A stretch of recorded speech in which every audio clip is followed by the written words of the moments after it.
We're delighted to have Lou, and let's all give a big, big, big South Carolina welcome to our moderator, Lou Klein. Thank you, Dick. Anybody here looking for a job? Just checking. You've come to the right place. It is our hope that when the morning is over, you will hear suggestions, a hint, one thought that can change your life. You are here with the idea of a future career. You have the opportunity to hear from 9 individuals who are going to tell you what they do, how they got there, and their suggestions as advice to you. If you listen carefully, I suggest you take some notes along the way. I suggest if you have questions that you want to ask them individually or as a group, that you jot them down, because we won't stop for questions in the course of the session, but at the end of the session, you'll have the opportunity to ask them any questions that you've got in mind. One thought, one suggestion, one little gimmick that they had in their experience can change your life. And so pay attention, take it to heart. Dick made mention of loving this business. This is a business that calls for passion. You've got to love working on weekends. You've got to love working on Christmas and New Year's and Thanksgiving. You've got to love working 24 hours a day, 7 days a week. But if you love it, it's really not a job. And I've been fortunate enough over 50 years to be involved in broadcasting, and also at the same time to be an adjunct at Temple University in Philadelphia, so that I have seen and know that students are able to move from the college days into jobs. And that first job, the entry-level job, is the most difficult. Once you get in the door and once you prove what you can do, I won't say it gets easy, but it's certainly easier than opening that door the first time. So listen carefully to everyone, and it might just be a thought, a small thought that you haven't had that can light the light for you as to what you should be doing. They always have said, I know I heard this 60 years ago, you know, you really have to know somebody to get into this business. If you don't know somebody, you're not going to be able to get started. And what I say is, it's not who you know, it's who knows you. And so you've got to make people aware of you as an individual and your ability. And you're going to hear from these people how they were able to have people get to know them and recognize them and give them the first start that they needed. And as Dick pointed out, there's some people here who've been in this business a year. There's some people who've been there a few years. And of course, there's some who have been here for a longer period of time. But don't be discouraged. You can get a job if you want it badly enough. We're going to go across. I've asked each of the speakers to, again, tell us what you do. Explain your job. And you're going to hear about jobs that you probably haven't heard a lot about in the classroom. There are areas of promotion. There's areas of marketing. There's areas of merchandising. There's areas of research. You don't hear a lot in schools, not to say that there isn't a course or two, but you don't hear a lot about sales. So there are lots of opportunities in this business that you may not have heard a lot about. And that's important to you because it may open your mind to jobs that you have not thought about. So they're going to tell you what they do. They're going to tell you their career path. So I'm not going to, you're not going to hear long introductions to any of them, because in what they tell you, it will be an introduction. And finally, they are going to make a suggestion to you as to what you should be doing and thinking about so that you can launch your career.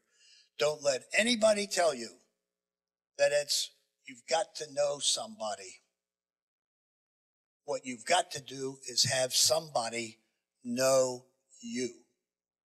So we'll start off with Zach Cox, who's going to tell you about his career and where he's going and your suggestions. Zach? Thanks. Well, I appreciate all of y'all coming. My name's Zach Cox. I am the local sales manager at the Fox affiliate here in Columbia, South Carolina. One of the things that Mr. Klein just said that resonated with me a lot is that sales is definitely an unknown part of the TV industry, I think, from y'all's perspective. I'm a graduate of the University of South Carolina, and it definitely was not something that was touched on when I graduated from USC back in early 2000s. I think they've done a little bit better job of broaching that part of the industry as of late. But you know, definitely when I went to school, more of the focus was on the true journalistic side of things, the graphic design side of advertising, and there wasn't a lot about sales in the media industry. Essentially, broadcast TV works a little bit different than a lot of other media outlets out there, cable and some others, in that a large, if not all of the revenue that is used to support the TV station comes from the sales department.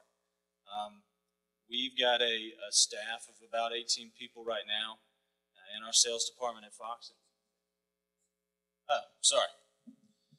We've got a staff of about 18 people here in Columbia that is responsible for going out and selling to local advertisers out there in the marketplace and making them become clients of the TV station. In terms of what we do, any and every program that you see on Fox or CBS or ABC or NBC or the CW has the availability to be sold by local sellers. So if you're watching, you know, an episode of American Idol and or Glee or How I Met Your Mother, you know, all those shows include commercials, a large part of which were sold on the local level by salespeople on the ground here locally in Columbia.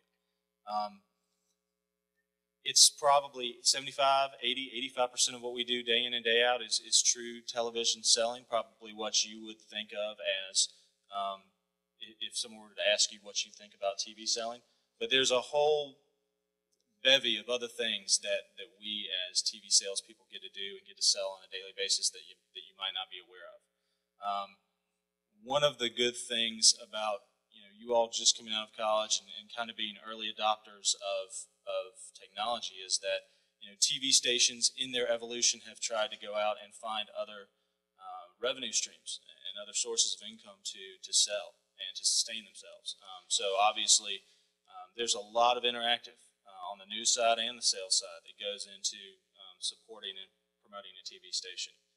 Social media is very big in what we do now, not only in terms of pushing out our news message, but in terms of us as salespeople trying to figure out how to monetize social media in terms of dealing with our local clients. We do a lot of promotions now at television stations, whether it be doing a telethon for the Oliver Gospel Mission or WLTX doing Buddy Call with Palmetto Health. Or there's a lot of on-the-ground, grassroots, cause-related campaigns that we get to do on a daily, weekly, and monthly basis, above and beyond just the traditional retail selling to those clients. So, I started my career at an ad agency in town. Worked there for about 3 or 4 years and then transitioned to the TV side. So I've been on the TV selling side for about 7 years now. It can be a very rewarding experience in the sense that you get to meet a lot of different people from a lot of different industries. Not just the automotive and the fast food and the financial, but lots of very interesting nonprofits and new small business owners that are trying to forge their way and come up with ideas to permeate the marketplace. It can be a very financially rewarding experience. One of the things that we look for in new people coming into the TV station is that you're able to see a little bit longer term.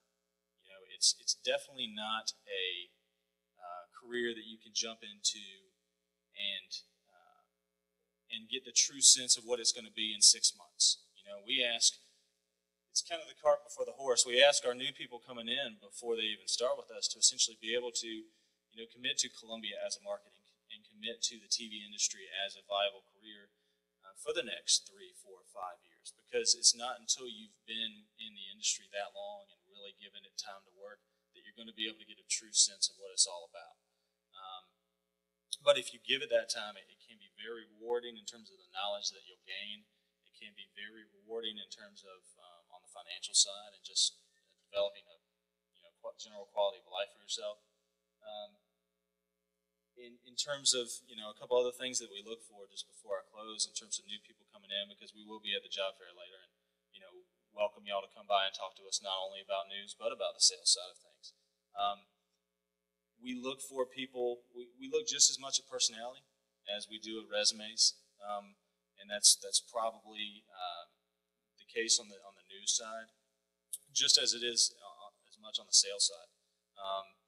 Because of good personality, I think in this industry and just good work ethic and charisma will take you just as far as the knowledge base that you come out of college with. Another thing that we look for is that you're inquisitive and that you ask questions.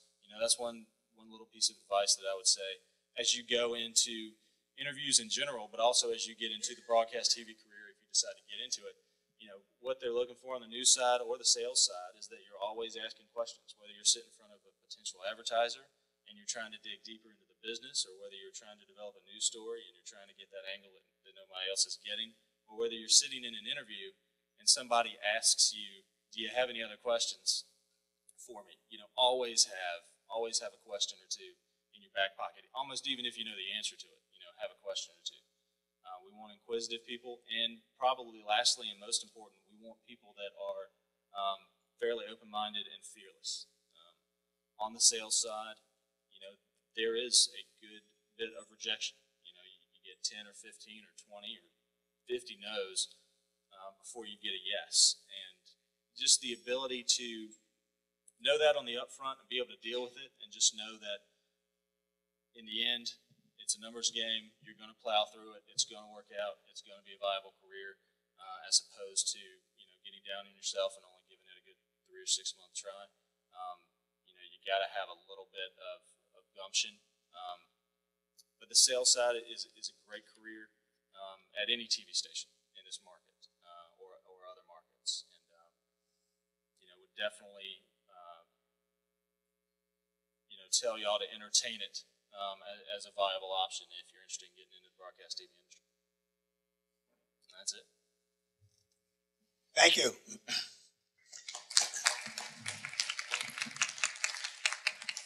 Earlier, I had asked if there was anybody in the room who was looking for a job. I have another question.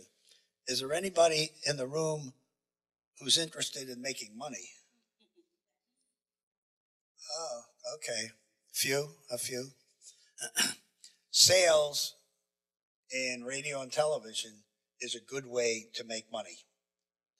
I think all the departments in a station, the average income, and I'm not talking about the anchor who's making $1 million a year, but I'm talking about average workers in the various departments.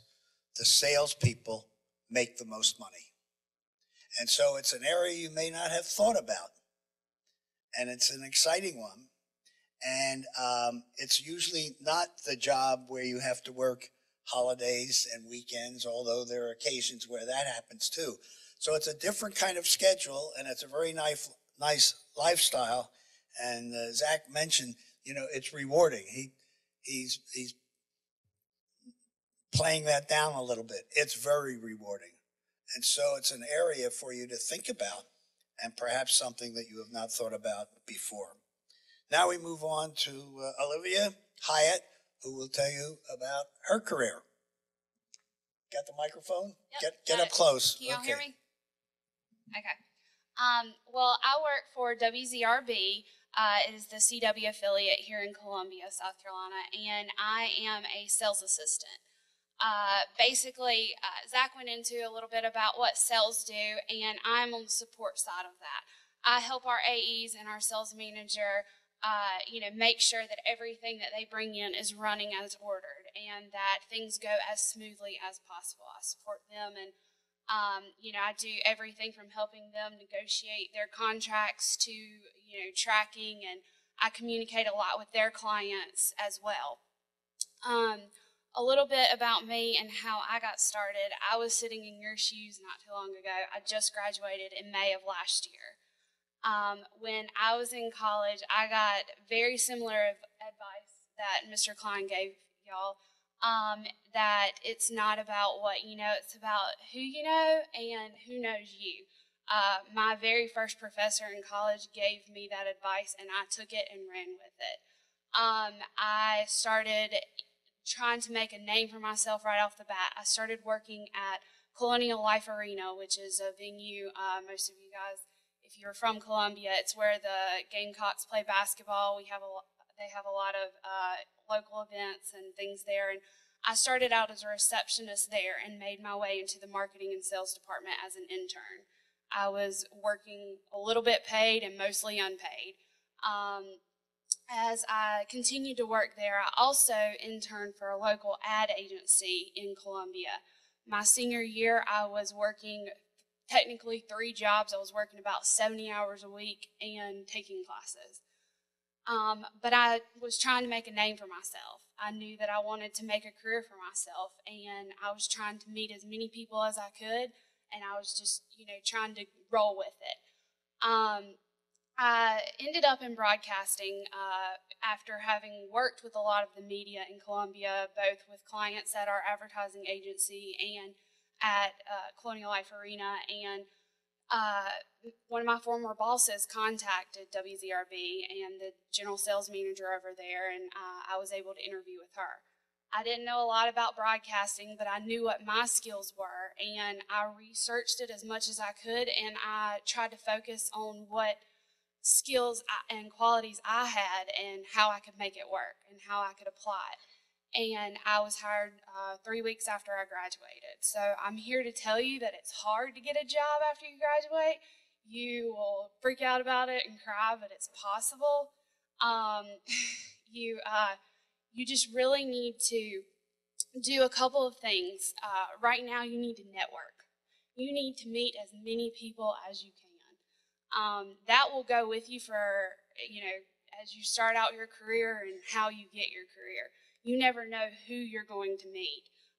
My former boss who hired me actually sat in the lobby at the arena before I interviewed with her because she was there meeting with our marketing department, and she remembered how I was nice to her and struck up a conversation with her and talked to her. And she remembered that, that was a great quality that I had, that, I was able to communicate well and represent the company that I worked for well. You never know, the person sitting beside you could be your future employer. You guys have ample opportunity here today to meet with people. Take advantage of that, because one of these people could be your future employers. That happened for me. I went to as many career fairs and what I could do as possible. And the other thing is keep an open mind whenever you start looking for jobs. Whenever I heard about a sales assistant position, I wasn't really sure if I wanted to do it because I was like, well, it's a desk job. I want to be more involved in sales. But I work for a very small station here in Columbia, and I get to wear a lot of hats. I get to do everything, like I said, from communicating with clients on a daily basis. I've gotten involved in marketing for our station, and I've gotten to lead website and Twitter promotions. And so, it was my foot in the door. I was willing to do what it took to get my foot in the door. The same thing with interning. Take an internship if the opportunity arises, because you never know. That is your foot in the door. Take a job at the bottom of the totem pole if you have to, because you will meet great people once you get in the industry, and you will start to create a career for yourself. So use this opportunity today to kind of meet people and look for whatever internships or jobs that you can, because you can make a name for yourself by doing that. Yes, he is. Yes, it's Alpha Nickelberry.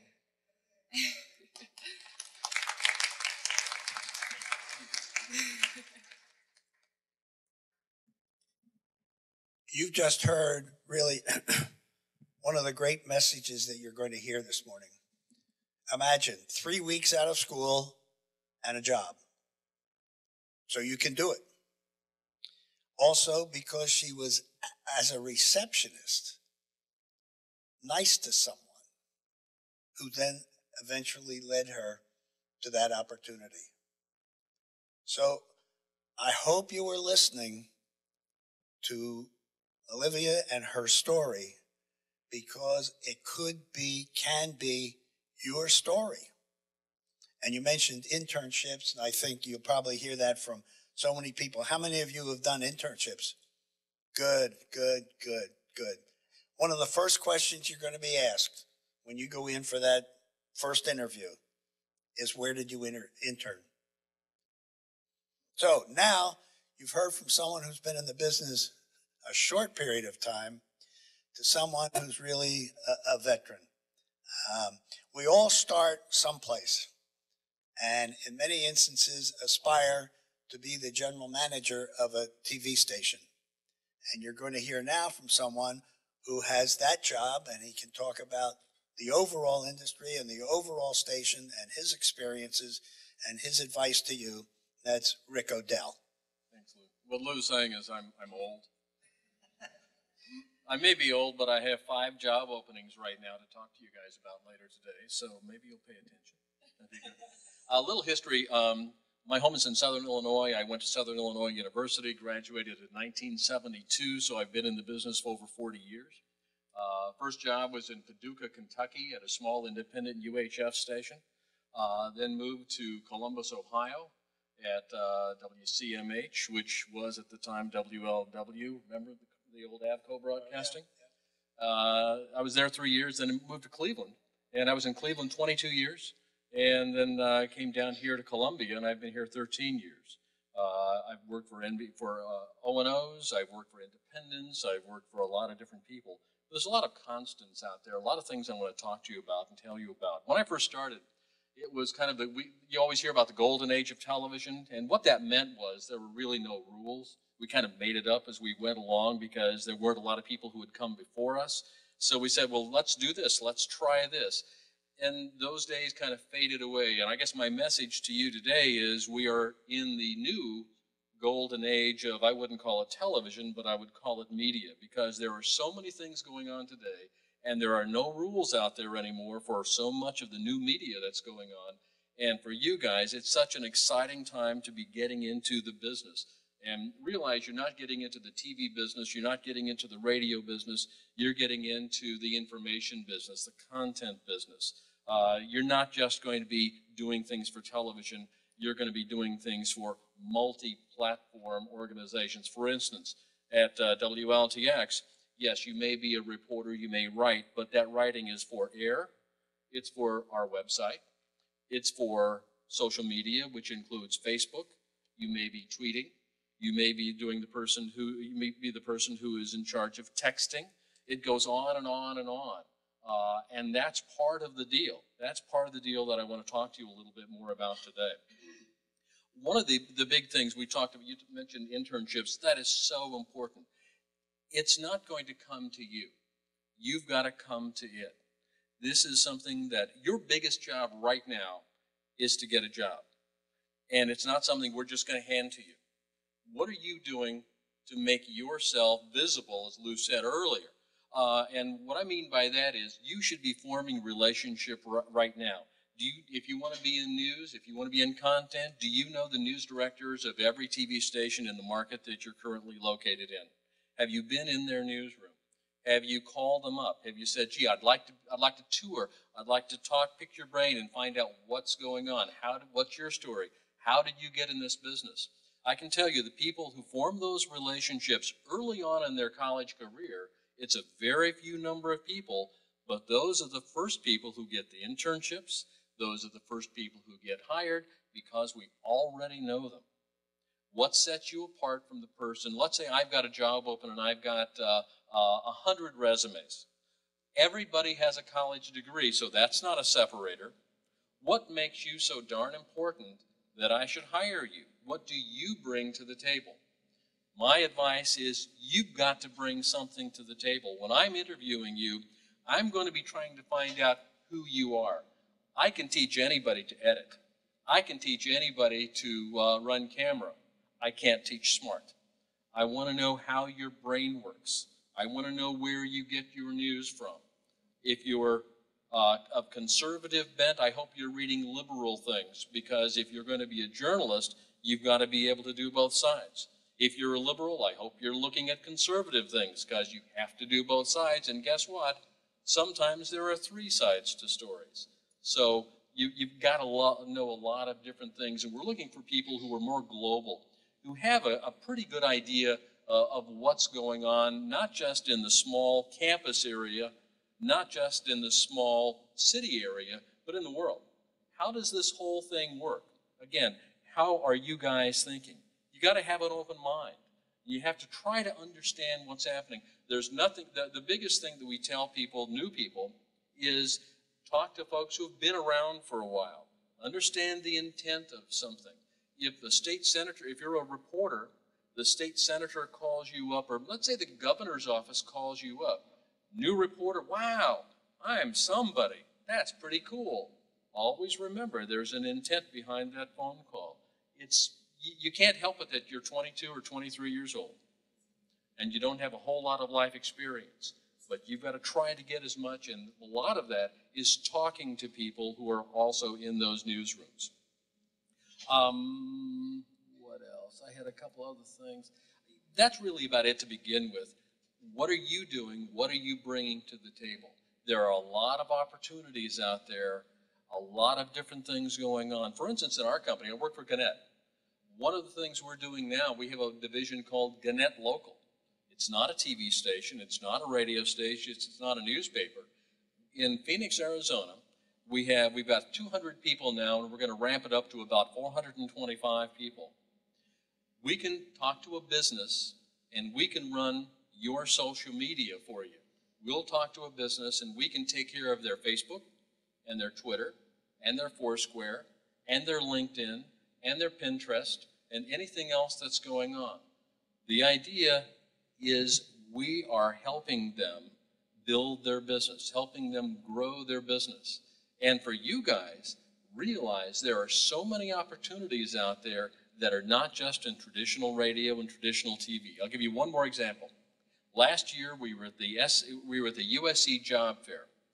And my news director and I were there, and we are pretty geeked up. We really know what's going on in social media, and we probably know more than anybody else. A USC senior came up and started talking to us, and we slowly realized we didn't know much at all. But she knew so much, and she was so involved already. We went back, talked a little bit, and created a new job called Social Media Coordinator. And then when she graduated, we hired her. Actually, we hired her part-time while she was still a senior, because she brought so much to the table. She was already doing something. And if you haven't started doing things and you're in the last term of your senior year, I can tell you there's a lot of people who have started before you, and you're going to start from behind. So right now, today, you need to start making those relationships and start being able to bring something to the table. And I love what you said about questions. If you're in an interview with somebody and at the end, we're going to ask you, do you have any questions for us? Yes, we expect you to have questions. We expect you to have researched our company, or not just our station, but our company as well. We expect questions about our company, how we operate, what are the job advancement possibilities, that kind of thing. If you are asking us questions, that makes us think, oh, you've got something on the ball. I'm more interested in talking to you. Within 5 minutes of the start of an interview, really shorter than that, I pretty much know how this thing is going to turn out. And I want to be engaged. I am absolutely looking for this interview with you to go so well, because I need to hire some people, and I'm looking for great people, and I'm giving you every benefit of the doubt. I want you to succeed. I want you to excite me. I want to talk to you. I want to hire you. Now, what are you bringing to the table? That's mine.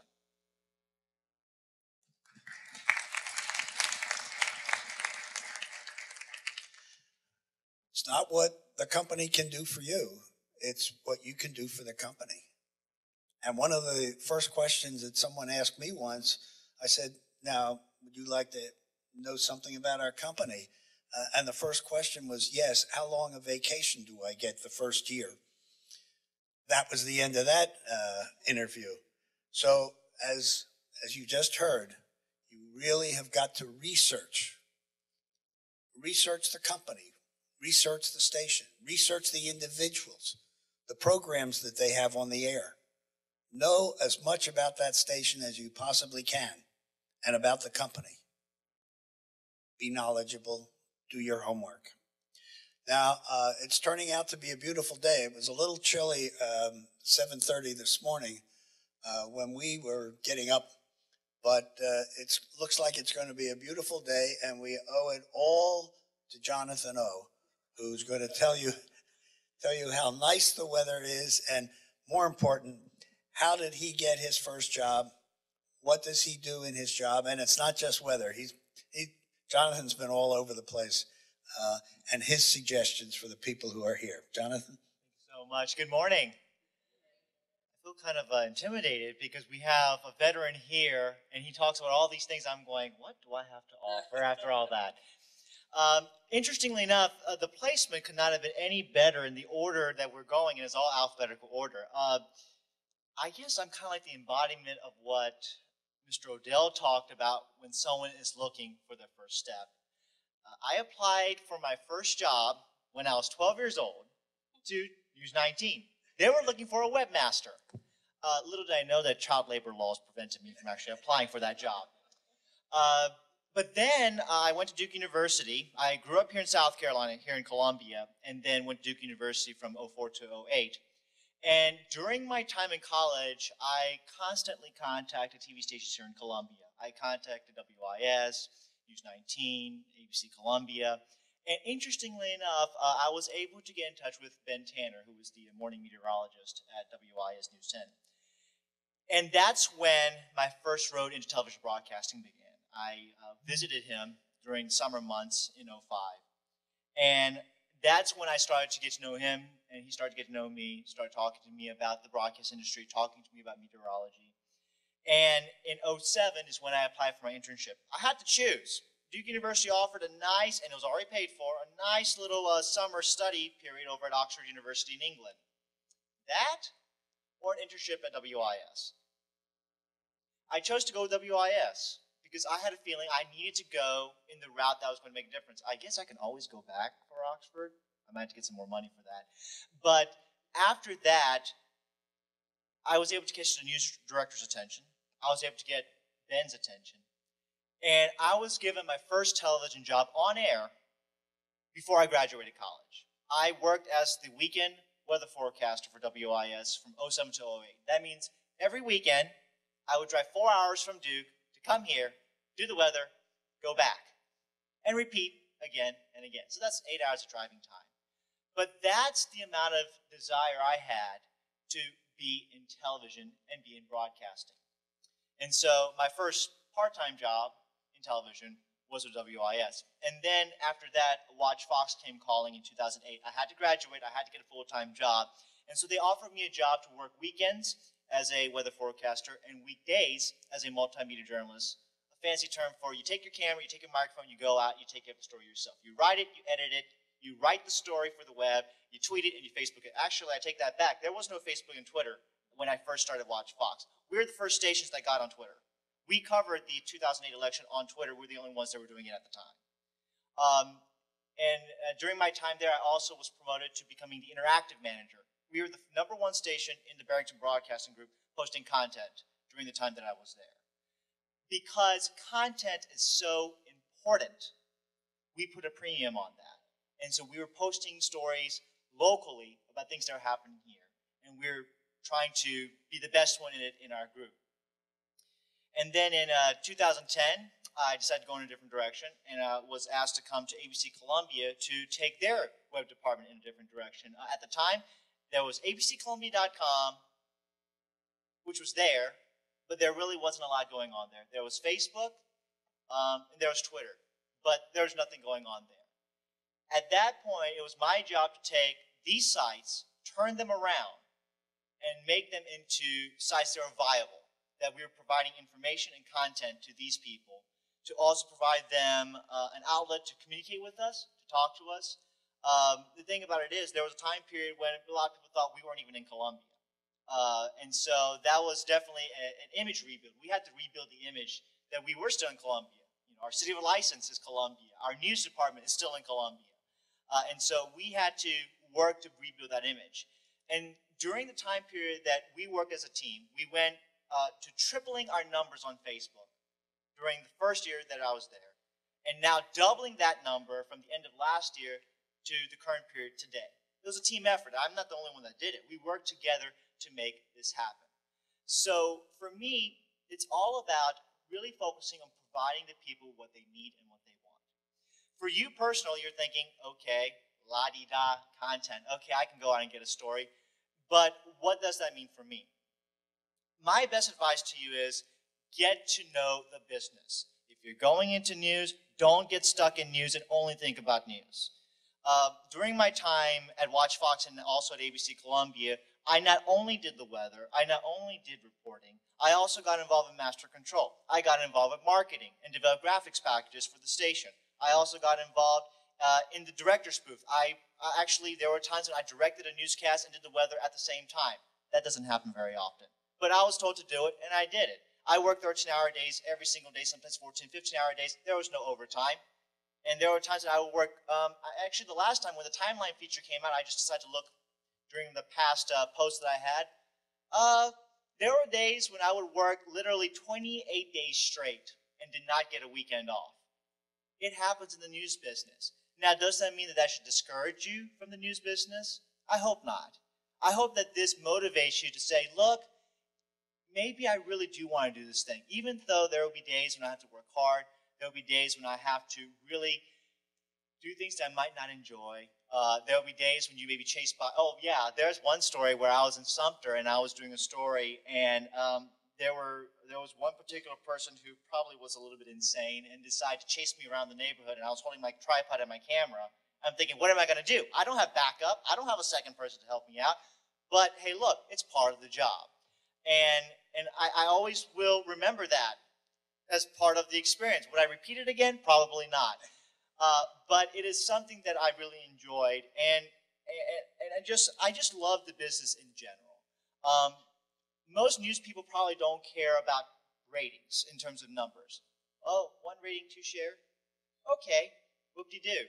But for me, when I look at that book, I'm looking at what we're making, and I'm not even in sales. I just love this kind of stuff. I looked at the rating and shares for what we make in our news, what we make for the lead in and the lead out. We look at shows that the other competition is doing. This is stuff that I enjoy. Why? Because I love the business. So if you're interested in going into television, going into broadcasting, you have to love the business, love the broadcasting business. When I was sitting here and this gentleman here was introduced to us as a person who put, well, before it was called American Bandstand, you know, it was eventually called American Bandstand when it was syndicated and placed throughout the entire country. And I'm sitting there, WFIL, isn't that the one that now has Action News 6 and now also has that iconic theme, Move Closer to Your World? And you're going, what a TV nerd he is right now, just talking to the microphone. But that's the thing. I love this business, and I care about what happens. For me, my best advice to you is if you're going to the business, be passionate about it. Don't lose that passion. When you're applying for that job, care about the paperwork that you're putting in. Don't just say, oh, here's a cover letter. I'll just change a few call letters here, and then I'll send it off. No, research the station. Mr. Odell talked about researching about the station. When I went to a job interview, I not only knew the station, I knew the history, I knew what transpired, I knew the staff members at the top, I knew the people on air at 6 and 11. I knew the people there because guess what? That's how you make the connection. That's how you know that you care about it. If you're going to an out-of-town meeting, make sure you go the night before. Turn on the TV, watch the news, watch the competition that night. Because one time I was interviewed at a new TV station in Myrtle Beach, and I was asked about, what did you think about the news product from the other stations? If you weren't watching, you wouldn't know. I was able to sit there and go, this is what I think about this is what I think about this station. I know the competition over at the CBS station, BTW, I know the competition over at the ABC station, PDE, and was able to talk about that and be knowledgeable about it. Mr. Odell talked about how you can't teach smart. You can't, but you can teach yourself to learn about the market that you're in. You can teach yourself to be marketable. And so, I guess I went all over the place now. Have I confused you successfully? Raise your hand if I confused you successfully. Oh, good, I didn't. So my best advice to you is love the broadcast business. Get involved in social media. By the way, facebook.com/JOH on TV if you want to get in touch with me. I'd be more than happy to talk to you more about the broadcast business. Get involved online. Get involved learning about the TV business. Be flexible. Learn that there will be days when you are going to say, is this ever going to end? And then you realize this is the reason why you joined the business to begin with. You love broadcasting, you love providing content, and you're just going to be passionate about it if you put your heart into it. So that's my best advice to you. I guess I'll be around after our little talk if you want to talk to me more about this business, and that's all I have. So thank you very much. Sam Clark. Is Sam here? Sam, you're here. Come on up. I'm not finished. Wait a minute. Oh, okay, go ahead. I just want you to know that you've just heard one of the greatest presentations about the passion of this business. That was a terrific, terrific presentation, talk, and you could tell it's from his heart. And that's what you need.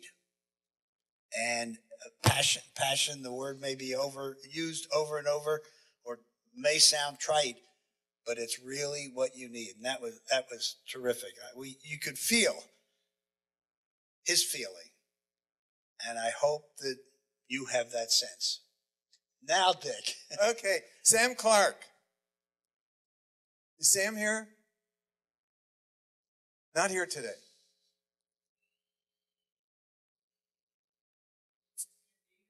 I'm sorry. Oh, yeah. Oh, I'm sorry, Sam. I put your name wrong. I'm good. How are you? Welcome. You're going to be our interviewee. Okay. Kathy Hobbs from WCIV Charleston. Okay. This is a little break. This is going to be an interview with Sam. Kathy, who's the news director. Thank you so much for taking the time to come from Charleston. We also have a news director from Myrtle Beach, which is even farther. One of the reasons you've heard interview, okay, you heard you got some great comments about it. We know many of you, how many want to get into news? Okay, so here's your news interview.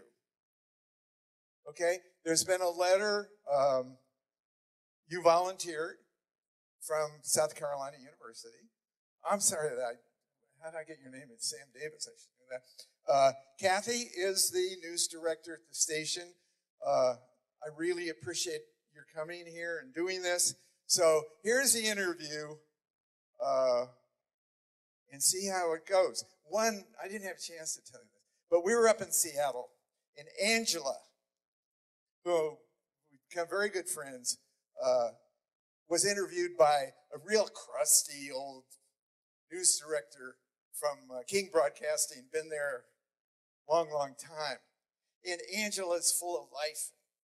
And so she ran up, and the first thing he said, "Hey, Angela, welcome, UW. Good to see somebody from UW, University of Washington." And he said, "Tell me about yourself." And she said, "I am a news junkie."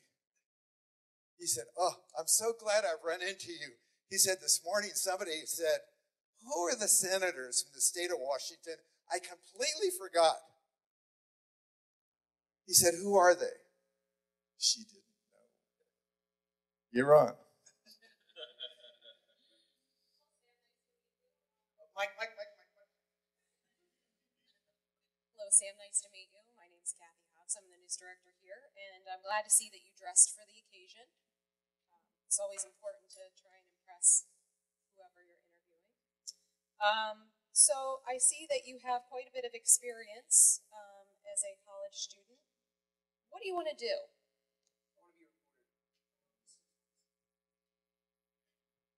I want to be a reporter. This was clear to me once I started reporting for Carolina News in senior semester at USC. I just kind of like telling stories in a unique way, as unique as possible, and kind of connecting the audience with my characters. And as soon as I started doing this on a regular basis, it became pretty clear to me. So I feel pretty lucky right now that I know what I want to do, and I feel like I have a lot of experience doing it. I get about 100 resumes every time I put up a reporting job. So you got to tell me what makes you better than the other people, because I do get a lot of people, they want to be a reporter, they want to be on air. They kind of say the same things that you've said to me.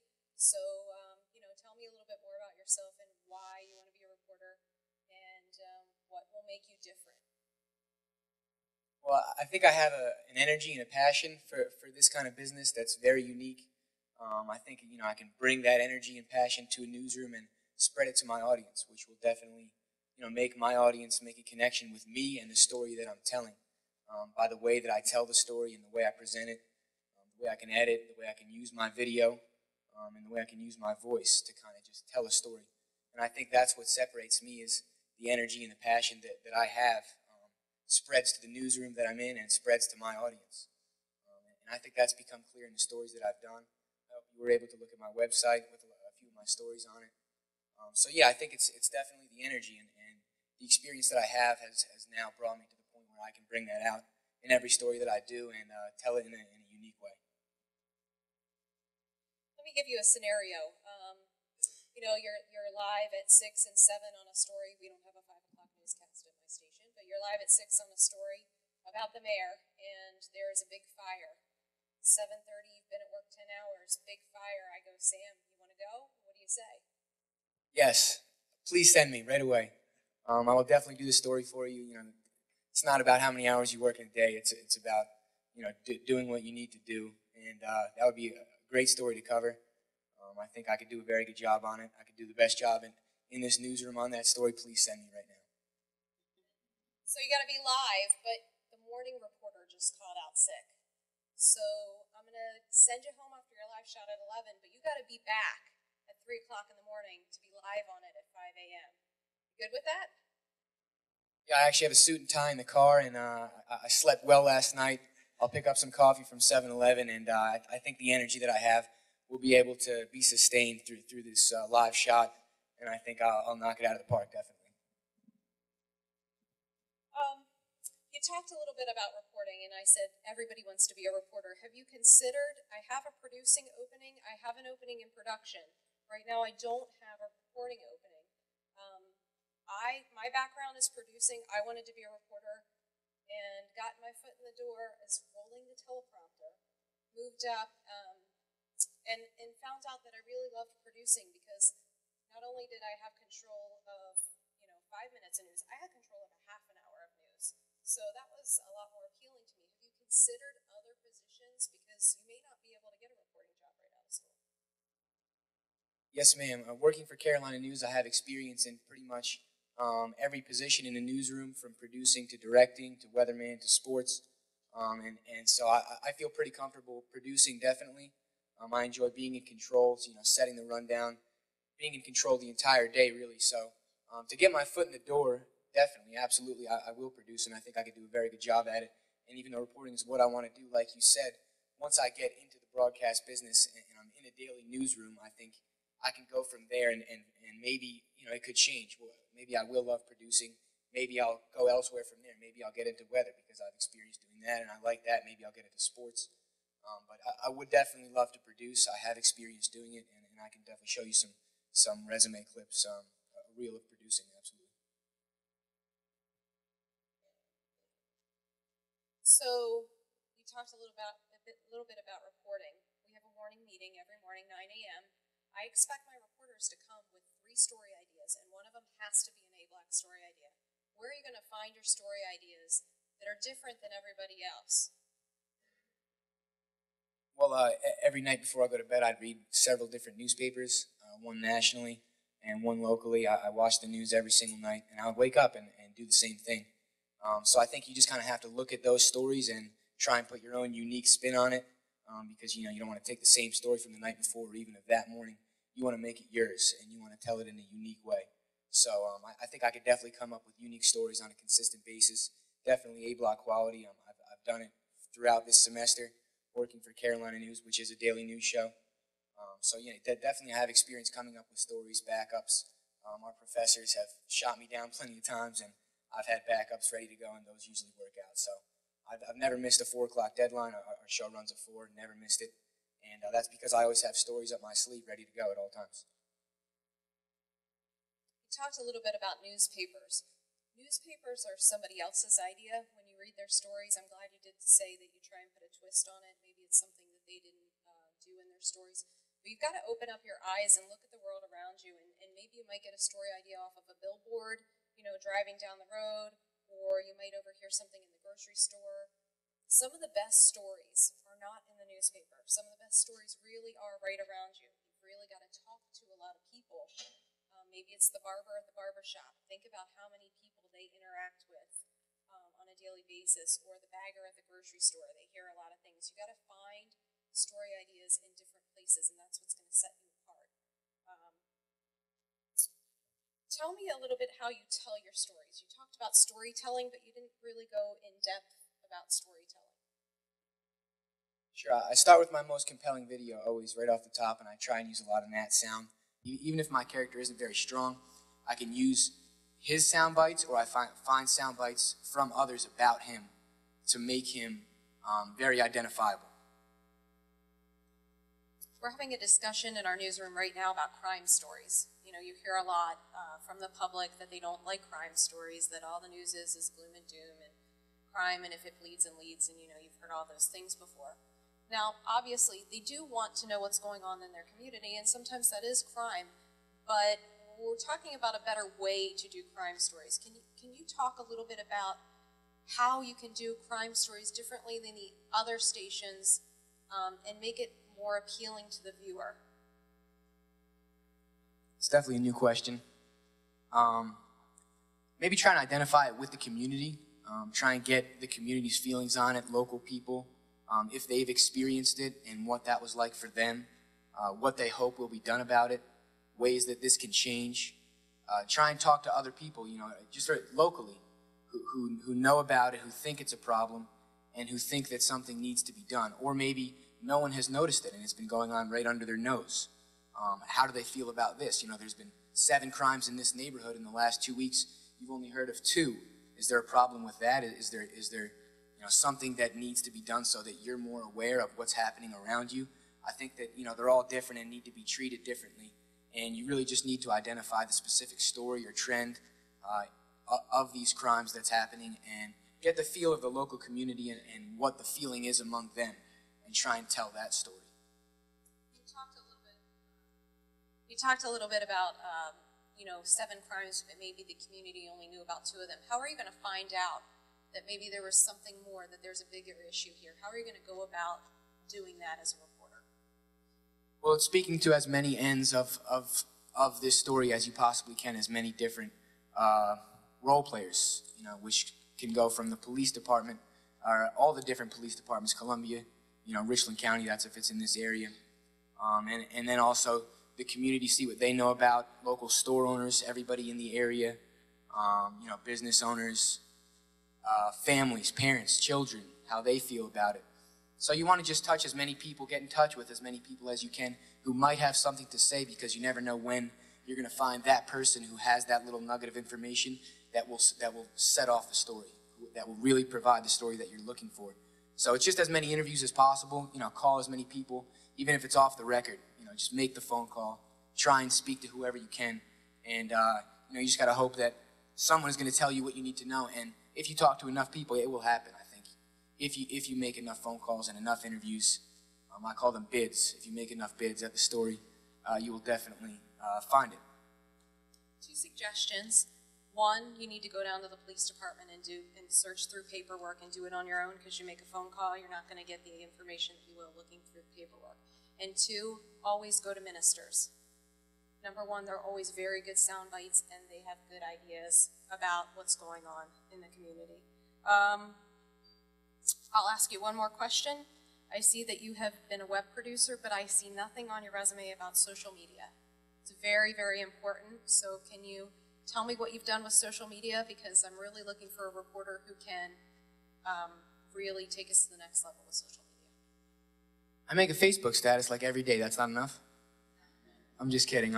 With Carolina News, we tweet every story that we do. We make a web story and then tweet about it. I've done the same thing in a couple other of my internships, working with GamecockAnthem.com. That's like a sports website, Gamecock sports website. Whenever I'm at games, I will be tweeting live from the game. A lot of times when the producer isn't tweeting, I'll just kind of take over, so I do a lot of that. He's got a bunch of followers, so I definitely get a good response from those followers on what I'm doing, what I should do more of. They're pretty vocal about it. With Watch Fox News, I also did some work in my internship over the summer with Facebook and tweeting. They update their Facebook a lot. They have weather and news. And so I think I have a good amount of experience using social media, not just personally, but from a broadcast standpoint. And definitely it's so prevalent right now and growing extremely fast that you need to be very capable of using it to your advantage. And I think I'm very able to do that. One more question. So with reporting, live shots, making phone calls, doing your digging, social media, website, how do you get it all done in 8 hours or your day? That's one of the things that I love most about being in this business is you're never looking at the clock hoping that it would move faster. You always want it to move slower because you stay busy. You're always on top of one thing or another or 2 things at one time, and it's just a matter of not getting distracted and getting everything that you need to be done. You have to be organized and you have to be very motivated. And I've been able to do this working on a 4 o'clock deadline, stand-ups, live shots, web stories, everything. So that's what makes it fun, in my opinion. You're always busy. You never have a second to be bored. I've never been bored once this semester working for a daily news show, not once, which is what I love about it. And that's probably one of the reasons that I'm in this field.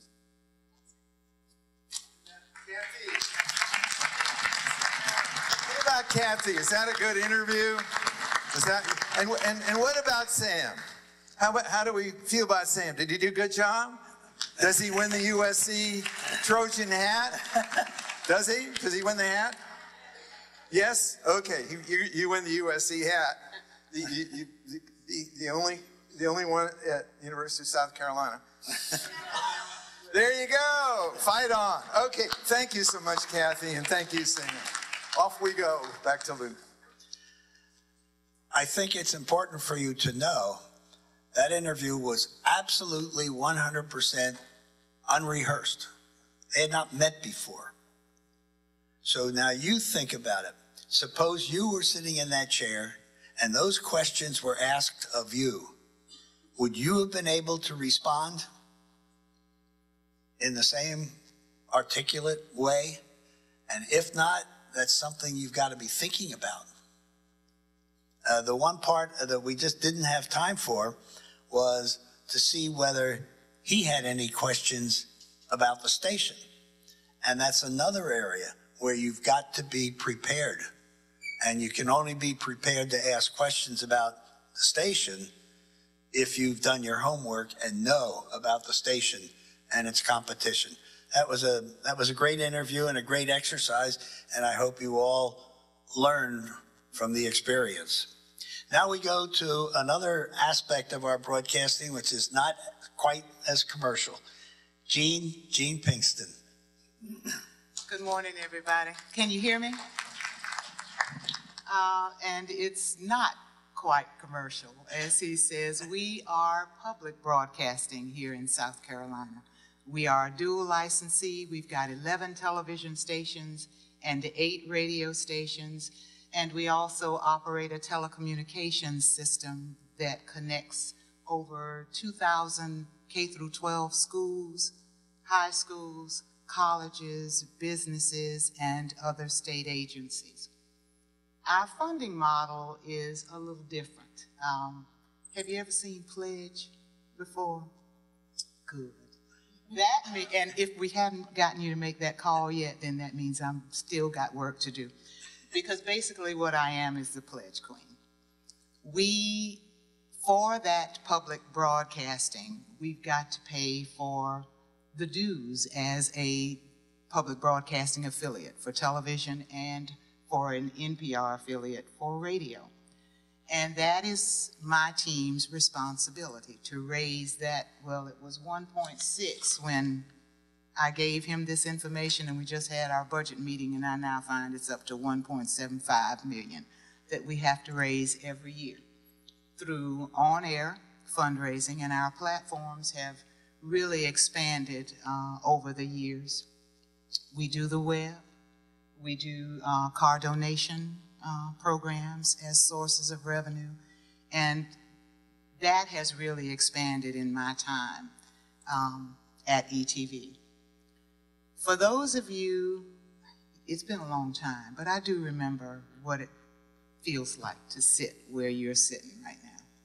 There's a lot of anxiety. When am I going to get a job? Where am I going to do it? And you hear Jonathan say that he's known since he was 12 that he wanted to work in television.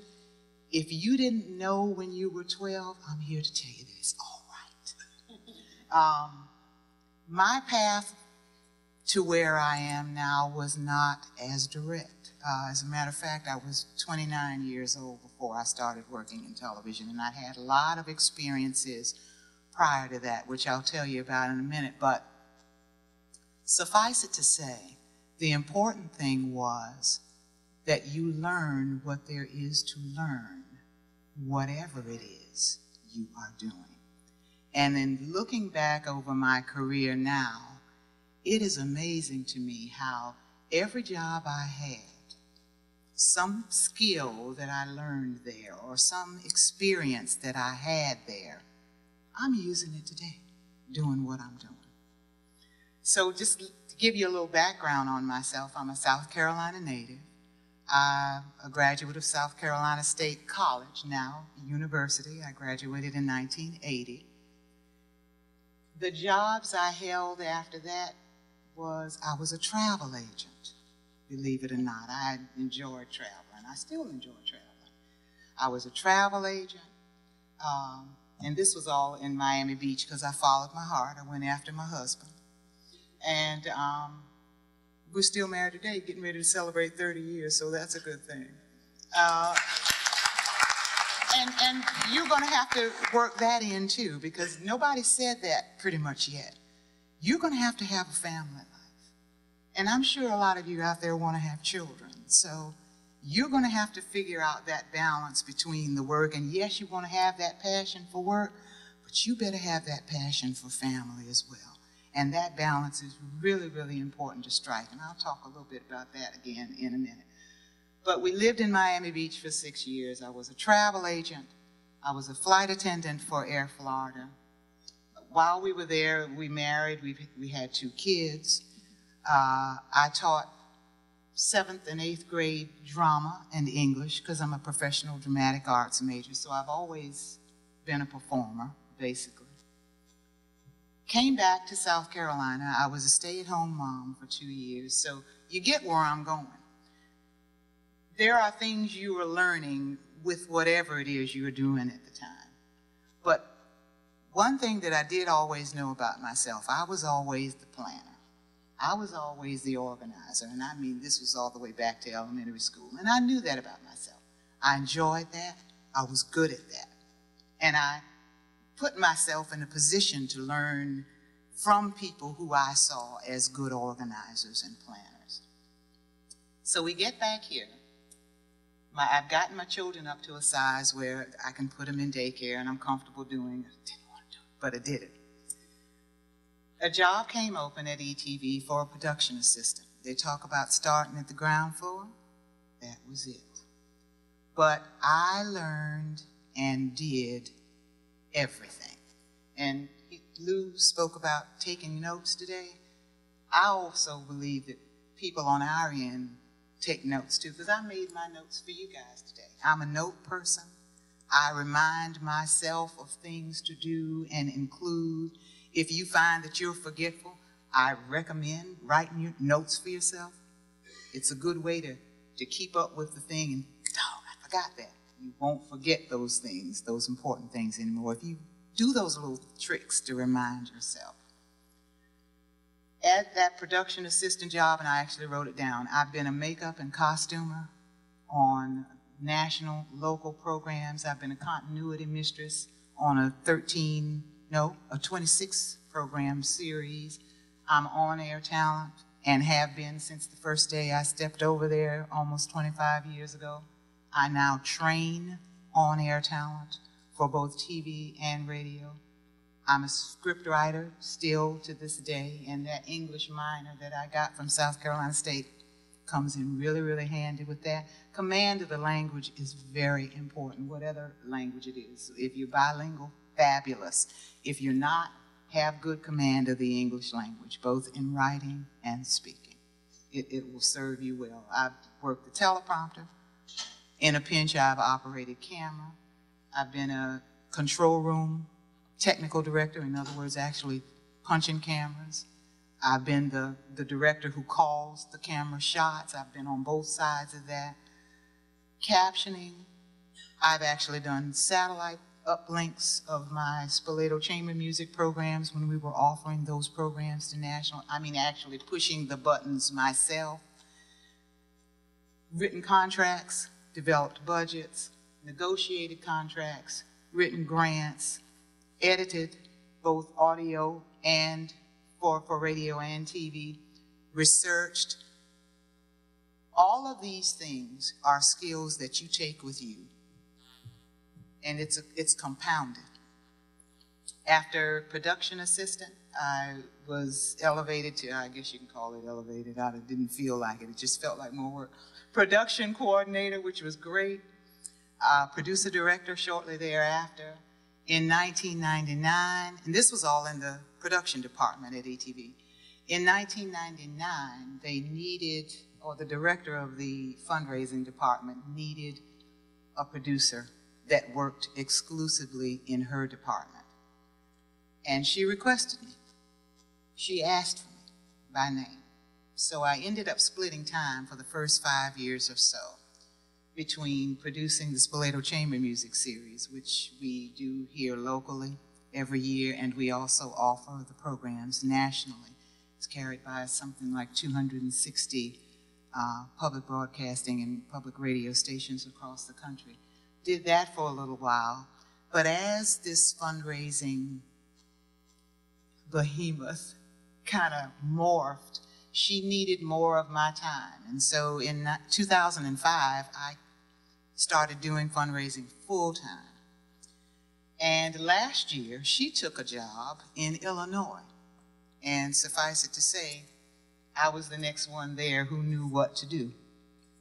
Basically what I do as director of on-air fundraising is I craft with my team all of these programs to raise that $1.75 million.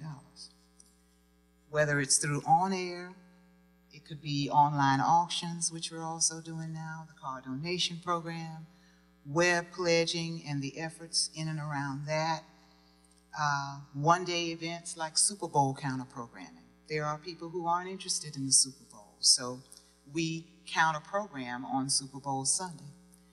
And those efforts need to be designed, crafted, produced, and launched. So that's basically what I do. And I'm also responsible for the regular schedule in my responsibility as director of the programming department. But take that anxiety that you're feeling right now and take a deep breath, because it's going to be all right. If you follow your heart and you work hard and you do these next 10 things that I'm getting ready to tell you, and you absorb what you learn from every job, every internship, you will be okay. The 10 things I want you to do are, and a lot of them have been mentioned here already.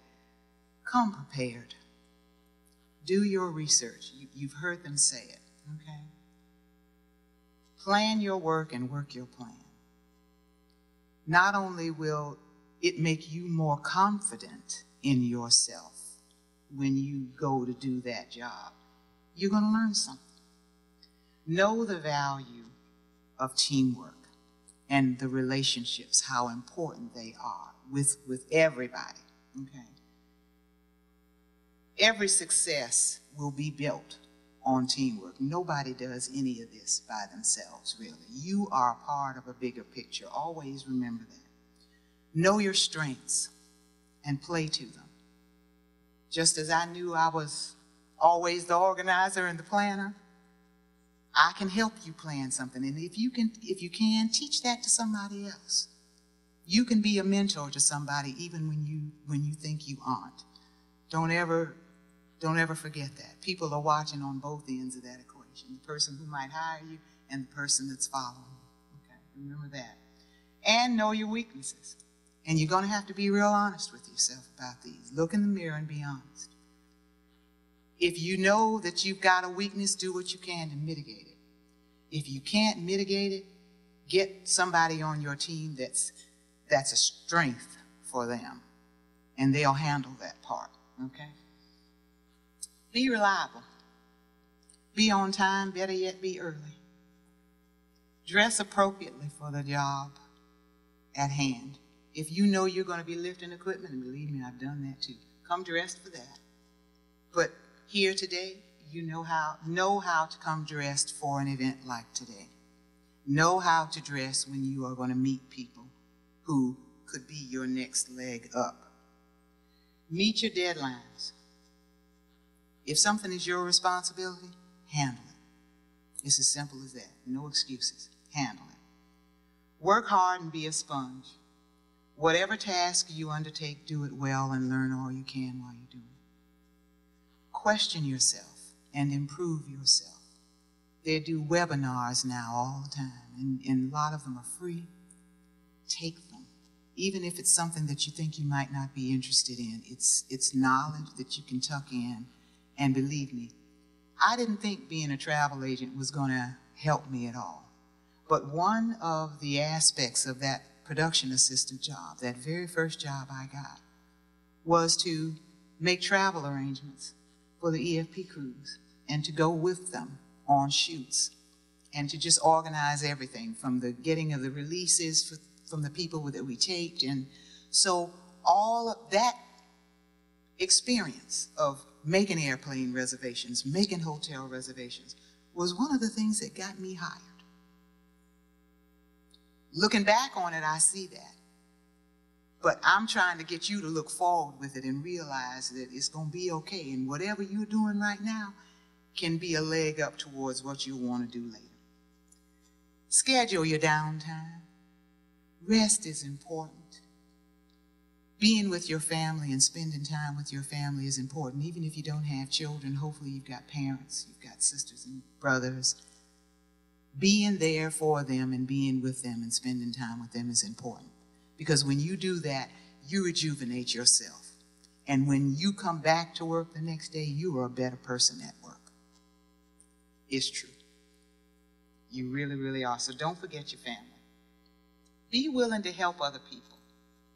at your job, and this could be in your personal life or your professional life. If somebody's having a hard time and something, they're overweight with something, offer to help them if you got time. You'll learn something. They'll remember you. And who knows, that could be the opportunity that opens the door to the next step in your career development. And lastly, smile. Enjoy yourself. Life can be fun if you make it. And it's your responsibility to make your happiness. Don't expect somebody else to give it to you, because that isn't how life works. I'm so glad to see a full, we've got everybody in here now, we're full, and it's good to know that we've got young, enthusiastic people who are interested in this business. There's so many different aspects to this business that are available to you. Your job right now is to get out there, learn all you can, find out which part of it appeals to you.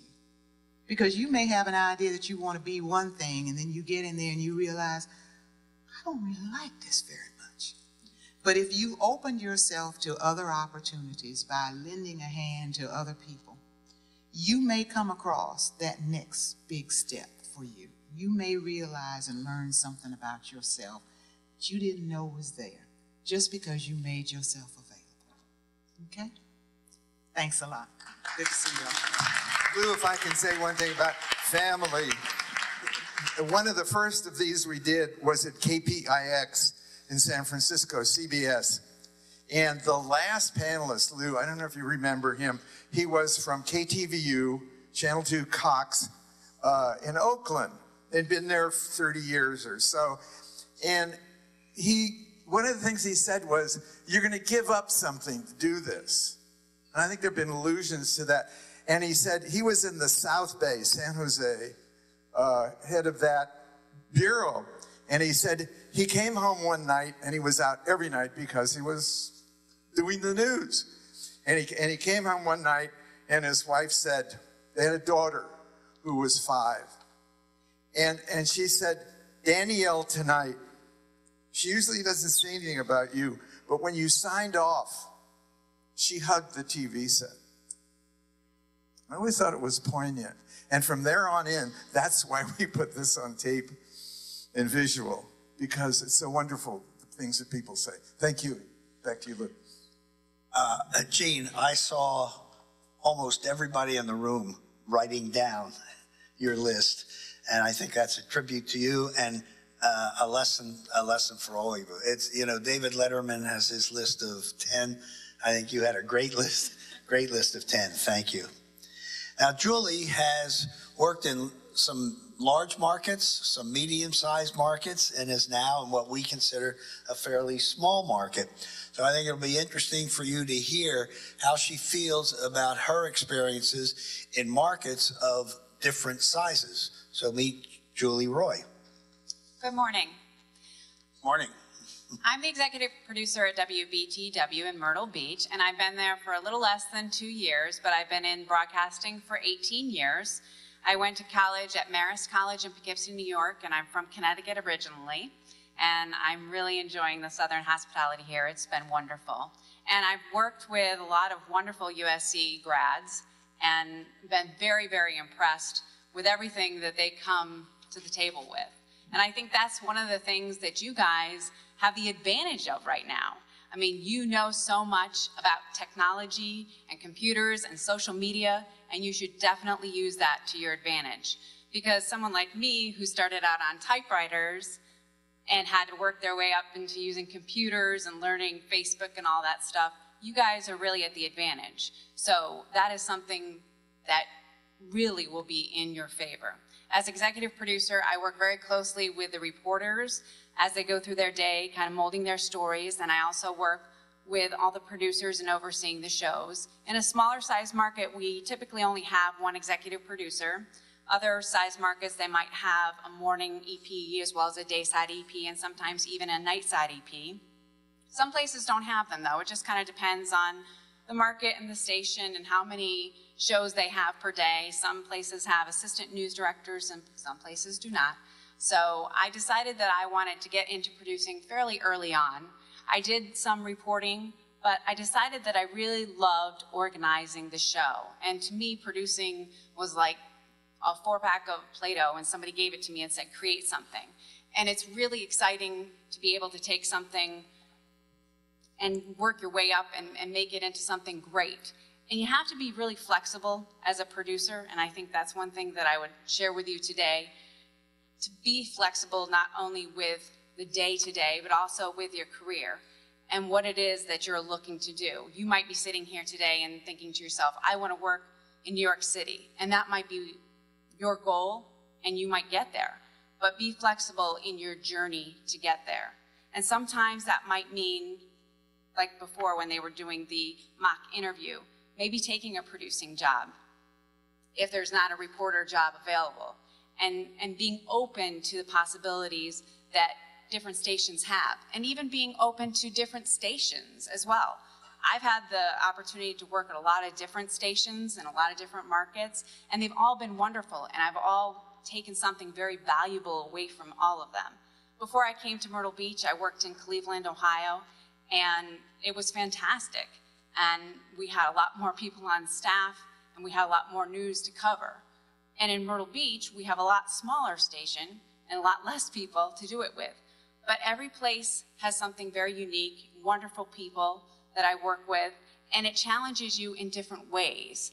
And you have to kind of be flexible. And everywhere you go, I would say one of the 2 things to definitely try and do well.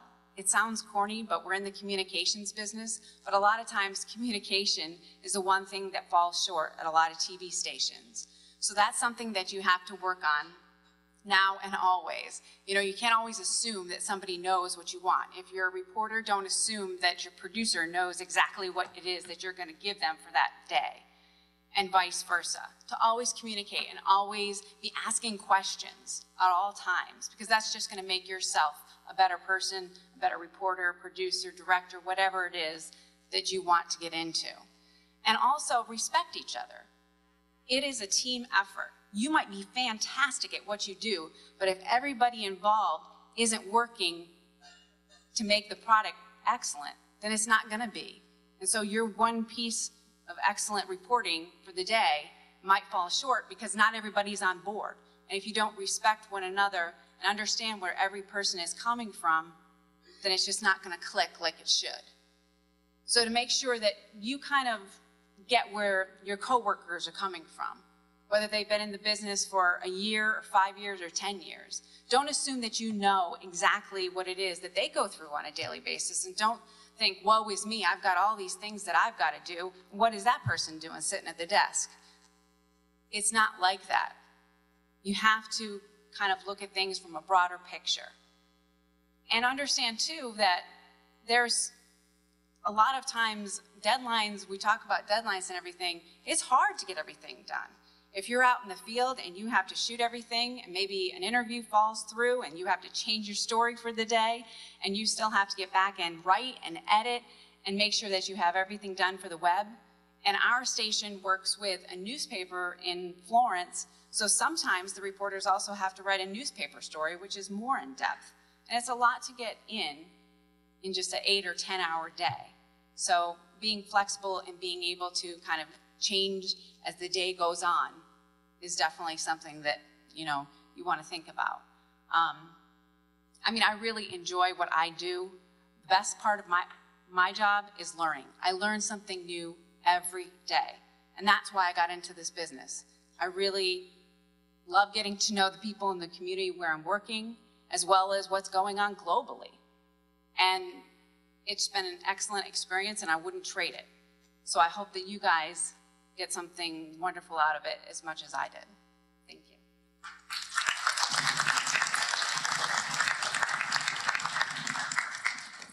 Thank you. Thank you. You've heard from people working in television stations, principally up until now, but we haven't forgotten about radio.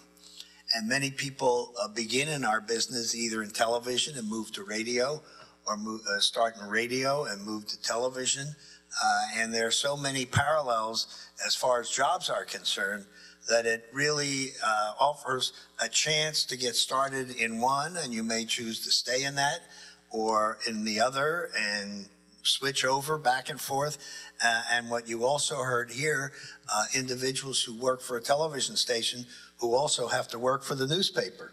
So variety, versatility, flexibility, all things for you to consider. So now you're going to hear from someone who's from a radio group, L.J. Smith. Thank you so much. I really hated that some of you guys came in late because you missed the One Direction and Beyonce concert we had back here before we got started. It was great. They opened for us. It was cool.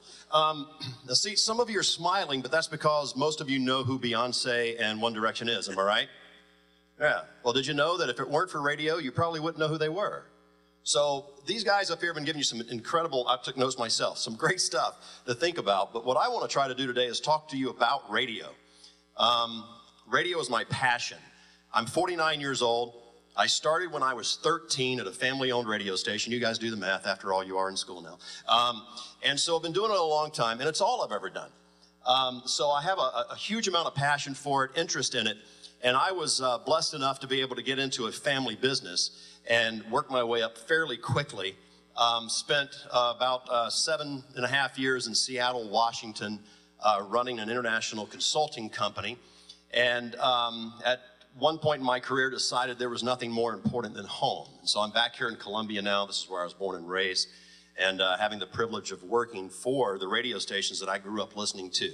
It's kind of a cool thing. But I want to talk to you a little bit about radio. How many of you in this room have at least considered a career in radio?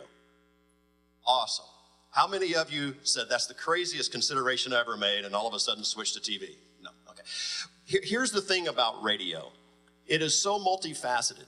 A lot of the people, and I'm sure Rich and those of you that you come across in the TV industry, started in radio. It's a great foot in the door industry. Right now, I work for a company called Clear Channel Media and Entertainment. One of our CEO of entertainment is Bob Pittman. The movie channel, he was there. He was one of the instigators of a little company called AOL. And this is a guy who really understands the entertainment business. And as a result, Clear Channel has started moving into the direction of not just radio, and we also own some television stations, and we own billboard companies. We produce a lot of Broadway plays. We have a lot of facets inside Clear Channel. But it all ties back to entertainment and content. And so what I want to encourage you to do today is to focus on what interests you. Are you into social media? Are you into celebrities? Are you into covering gossip? Are you into behind the scenes stuff? Do you want to be on air? You really need to have a clear idea of what it is you want to do inside the broadcast industry. And for radio, man, you can span the gamut. Right now in my little offices here in Columbia, South Carolina, I've got an online content director, an online content coordinator. I've got a social media director. I've got a news director, a sports director. I've got program directors. We've got a lot of directors in our building. We've got sales managers. We've got promotions directors. And they all have a unique, specific job that they have passion about. But they all started by just getting their foot in the door. So I want to tell you a little bit about how to do that in radio. The first thing you need to do, how many of you have had an internship? I think we asked that question earlier. That's awesome. You guys are going to be the first to be hired. If you haven't had an internship, reach out and get one right now. That's the easiest way to get your foot in the door. I can tell you right now, I have a lot of interns. And it's non-paying, it's all for class credit, but we have a lot of interns. And some of them start out in the programming department and the fun stuff, and they migrate over to sales, or they go over here to promotions, or they're back here in news and sports. They find their niche that way. And so when you're out of school and you go to do one of these interviews, you've got a clear understanding of how radio works, and you've got a clear understanding of what you're passionate about now. That's very important. When I interview someone, I've heard it said several times, we get about 100 resumes every time we put up a posting. And they all have about the same level of education. But what I'm looking for is someone that has just a little bit more experience than the next person. And that internship just might be what provides you with that experience. So let's you say I'm a senior, I'm getting ready to graduate in May, maybe it's a little bit too late for me to get an internship. Then get to know somebody in the industry, befriend somebody, make that phone call that I heard one of you say earlier, pick up the phone and say, hi, I'm Joe Smith, and I've got a huge passion for your industry.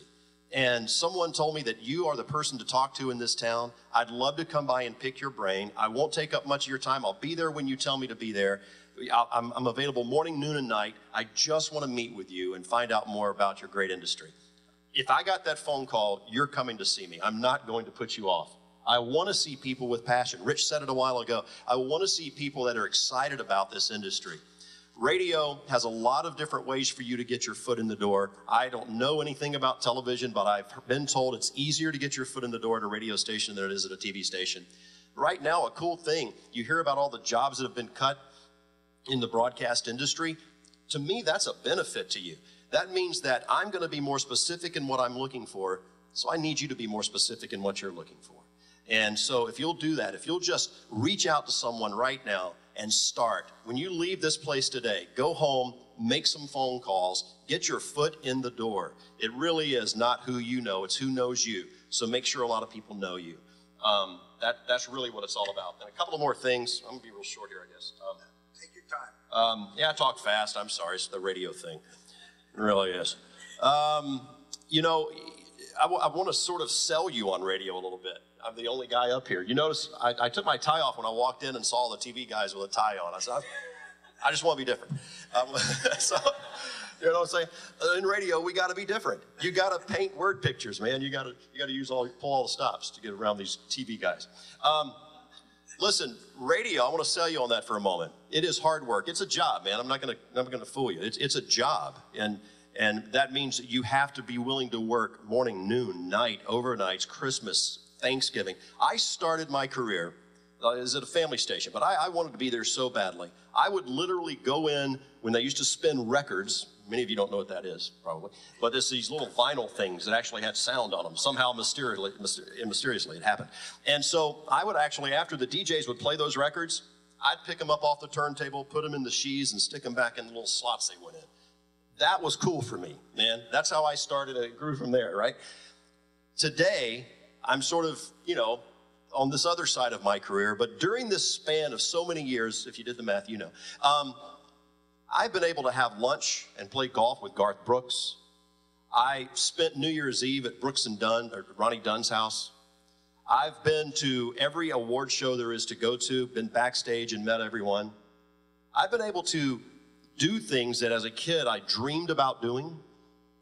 And so to me, radio has afforded me some perks and some things in life that I would have never gotten to do otherwise. It's not all like that. But I can promise you, even here in little Columbia, South Carolina, you know, we've got artists and stars and guests and the governor and everybody coming through our studios. And so if you're really into that, if you're like, man, I love the glamour side of it, that's great. You can get there. It can happen for you. But again, let's go back to what I said earlier. Get your foot in the door first. Just get there and be willing to put the records back on the shelf, because that's where you're going to get noticed. I'm looking for people who are willing to do anything, all right, but capable of doing something. But you've got to get in there and try everything first, okay? One more thing, I think. Let's see if I've covered everything. Yeah, one more quick thing. I've come from a very large family. There's 9 kids in my family. I've got 8 siblings. I'm the youngest of them all. And I've got 29 nephews and nieces, 24 great-nephews and nieces, and just the other day, I've got 1 great-great-niece. So, very large family. And I've got a lot of young folks in my family. And so, most of them, praise God, have gone to school. And all of them want a 6-figure job. That's what they want. Uncle Jimmy, I want a 6-figure job. Well, let me tell you. Be willing right now. Set your life up, your living arrangements, your spending, your expectations. Set your life up right now to start here, okay? There are 6-figure jobs. We've got them in our building here in Columbia. They're all over the place. but you're going to have to earn and work for those really hard. You're going to have a special skill set. You're going to have to be willing to do it all. And the way I got noticed to make those dollars is I was willing to put the records back on the shelf. I would have tied their shoes if they asked me to. I just was so happy to be there. And I'm still happy to be there. Along the way, I've gotten a lot of perks. I've met a lot of people and done a lot of great things. But at the end of the day, it's not about that. At the end of the day, did I do something today that is going to make my radio station better tomorrow? And if I can answer it with a yes every day, I've done my job. So today, learn what you want to do, make those contacts, get in there, get that foot in the door, start here, and you'll be able to grow to here faster than those who don't get that internship or that connection. Do that. That's the best advice I can give. That's all I got.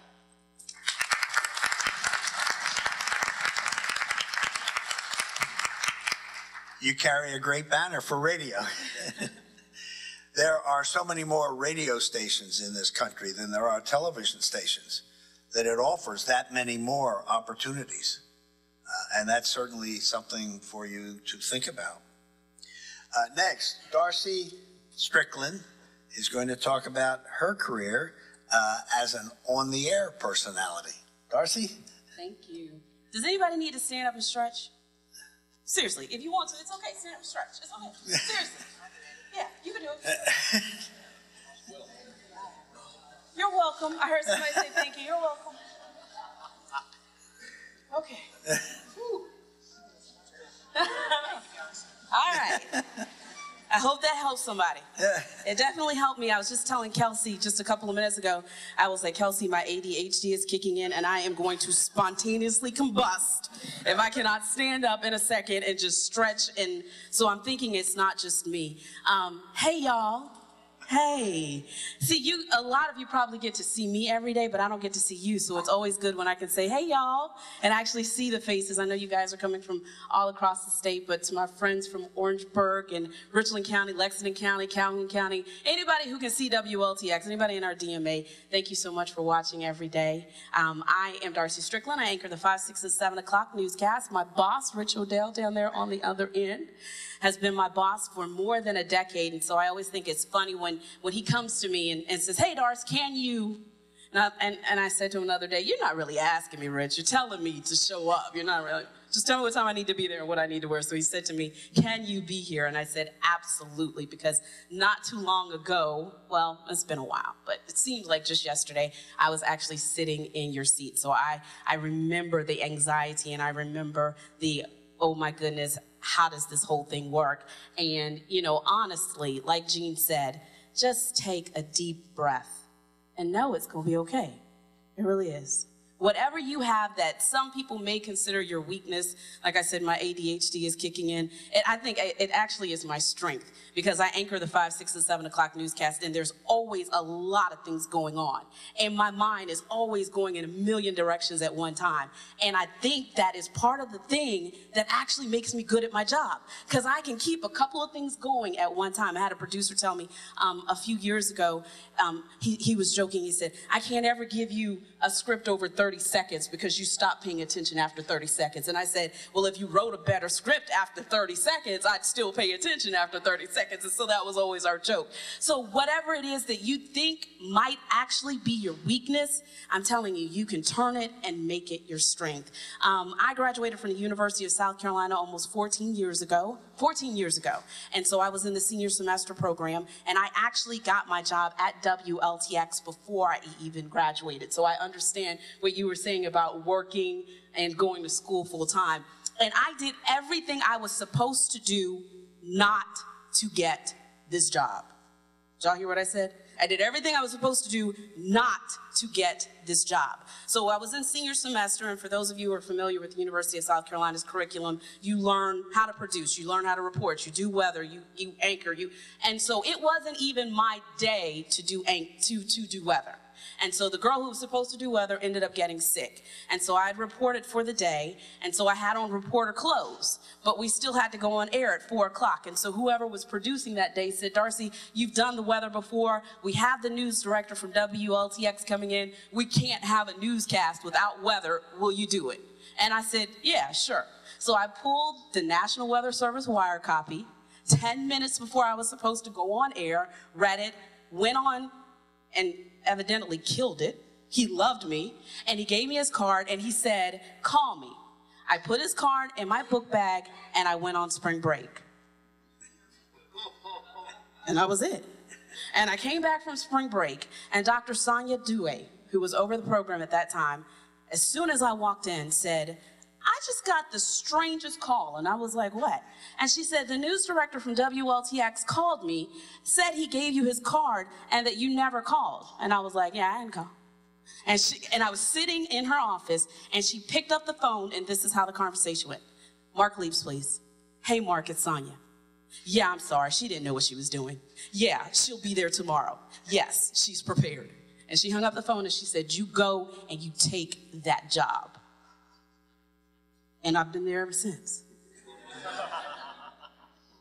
It hasn't always been easy. As a matter of fact, the first year into the job, it's funny, life is cyclical.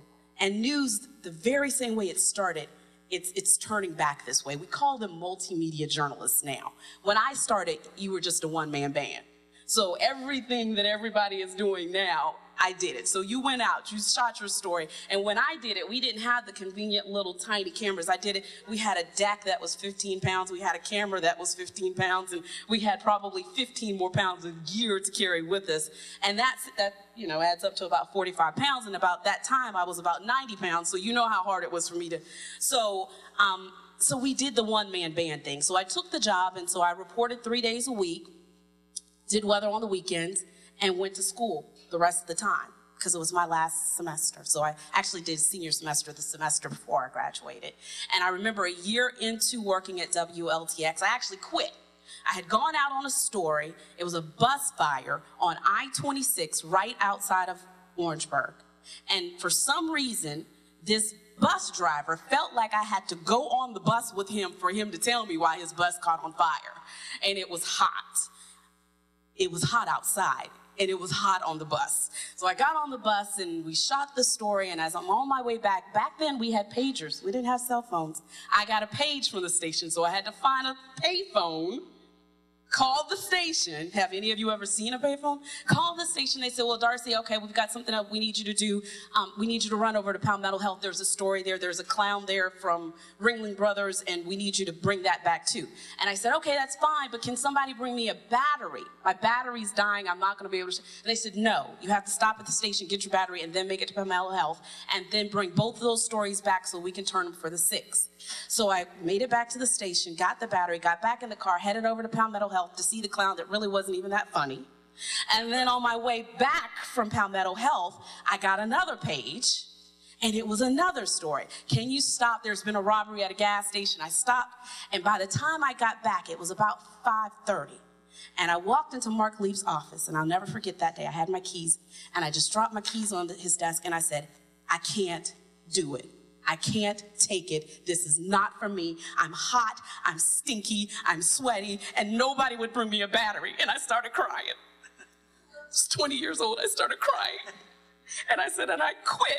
And he looked at me and he said, I think you had a heat stroke. Why don't you come back tomorrow and we'll talk about it. So I got home, I called my mom, and she said the same thing. I think you had a heat stroke, baby. And I woke up the next morning and I was like, maybe I did have a heat stroke. I'm so glad he didn't let me quit. That was a few Emmys and a few years ago. But it all works out in the end. Like Jean said, you have to keep things in priority. Yes, I do have a few Emmys, but just a couple of days ago, I took a feather boa and a Dora Princess purse off of one of them. My twins had decided they wanted to dress up one of my Emmys. They got tired of playing with their dolls. You have to keep your life in perspective, and you have to realize that everything around you is a story.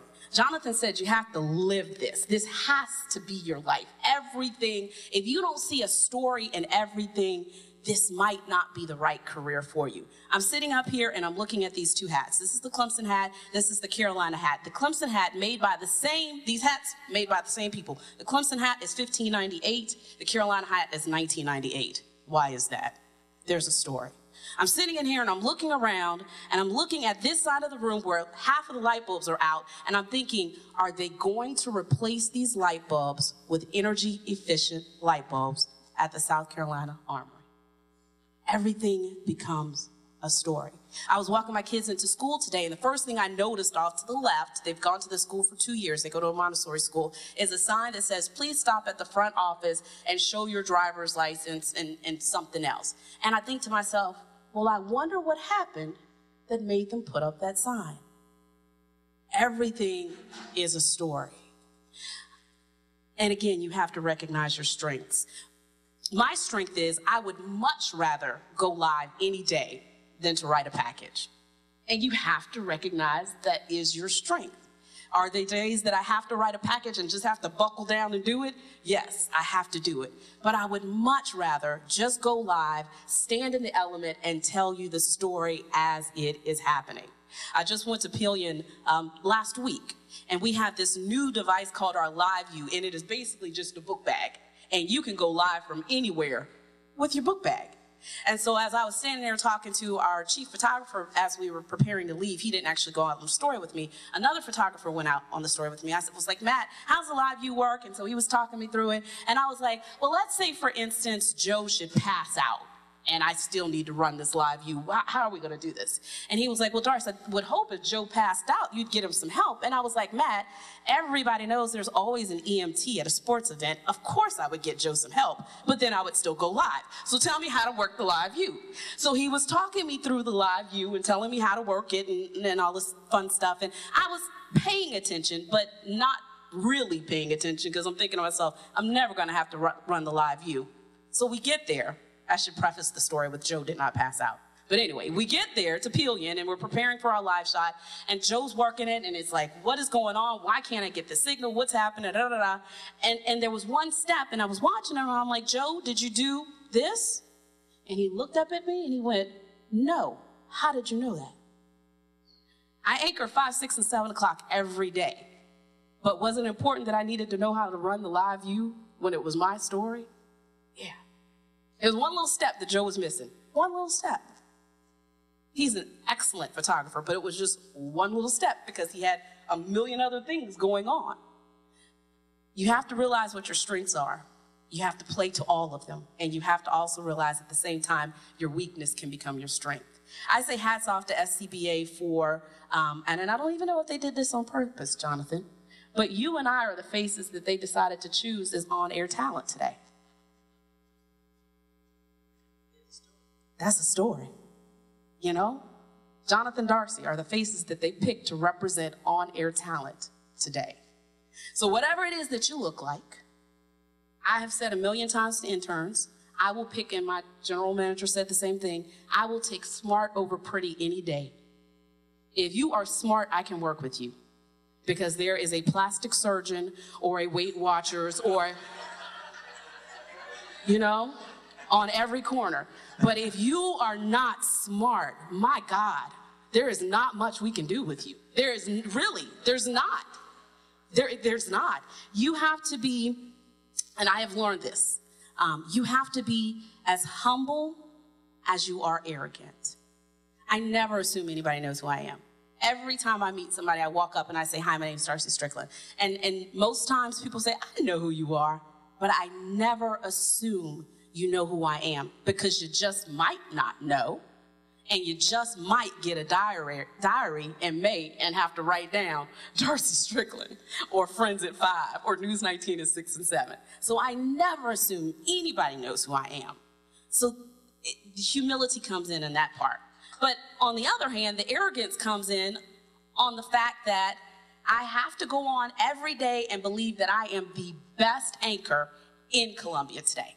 Every day I have to do it. I have to go on every day and believe that, because believe me, at the end of the day, there's going to be an email from somebody who didn't like my lipstick. There's going to be an email from somebody who's a Republican who says that I always side with the Democrats. And there's going to be an email from somebody who's a Democrat who says I always side with the Republicans. And when I get those two emails, I've told Rich, that's when I know I've done my job right. You have to be as intelligent as you are ignorant. As I said, you have to be smart. You just have to be smart. And I don't mean smart like you can do long equations. I mean just smart like stuff just makes sense to you. But in the same breath, you have to be ignorant too. I tell all of our new reporters, the very question that you think you know the answer to is not the one you know the answer to. Be that person who asks what sounds like the dumb question, because that's going to be the question that gets you the answer that nobody else has. And a little secret, wait till everybody else leaves before you ask that dumb question, because then you are going to have that exclusive piece of information. You have to be as calculating and planned as you are spontaneous. You gotta think through things. And not too long ago, as Rich mentioned, I guess it's been maybe a year ago now that Governor Haley said that she wanted to talk to me. And I was the only person in Columbia she wanted to talk to. And I said to Rich when we were planning this, what's her angle? Why does she just want to talk to me? Well, things have changed since then. She's talked to a couple other people. But what was her angle that time? Why was it just me? Why was it 3 interviews that I was the only person that she would talk to? Why was it not until after the interview that didn't go so well in her opinion that she started talking to somebody else? You have to be as calculating and planned as you are spontaneous. You have to be ready for anything to happen. TV is live. Anything could happen at any moment. Just last week, we had a dog on air named Nibbles. And Nibbles went bananas during the interview. I mean, Nibbles started barking and he was looking at me like he had blood in his mouth, and I was just thinking, how can I toss to a commercial break and still keep the whole thing together? And Nibbles was with Palmetto whatever the Palmetto, I can't even think of it. Nibbles got me shook today. Whatever the organization is that saves animals. And I even joked with is it Lifeline? Palmetto Lifeline. Okay, it's PAW, Palmetto Lifeline. And I even joked with Nibbles' handler. I was like, Nibbles, you're not going to find a home like that. Nibbles, like trying to get her to calm Nibbles down. And Nibbles wouldn't calm down. Thank God we got most of the interview done before Nibbles went crazy. But I had to be spontaneous in the fact that I still had to get the information out. We still needed to know about Bark to the Park. We still needed to know how we could save animals, even though Nibbles wasn't a very good ambassador. And I still needed to get into the commercial break at our hard out time. So you've got to be spontaneous. You have to realize it's live TV, and you have to realize things are going to happen. Every day is not going to be your greatest day. Every day is not going to be your worst day.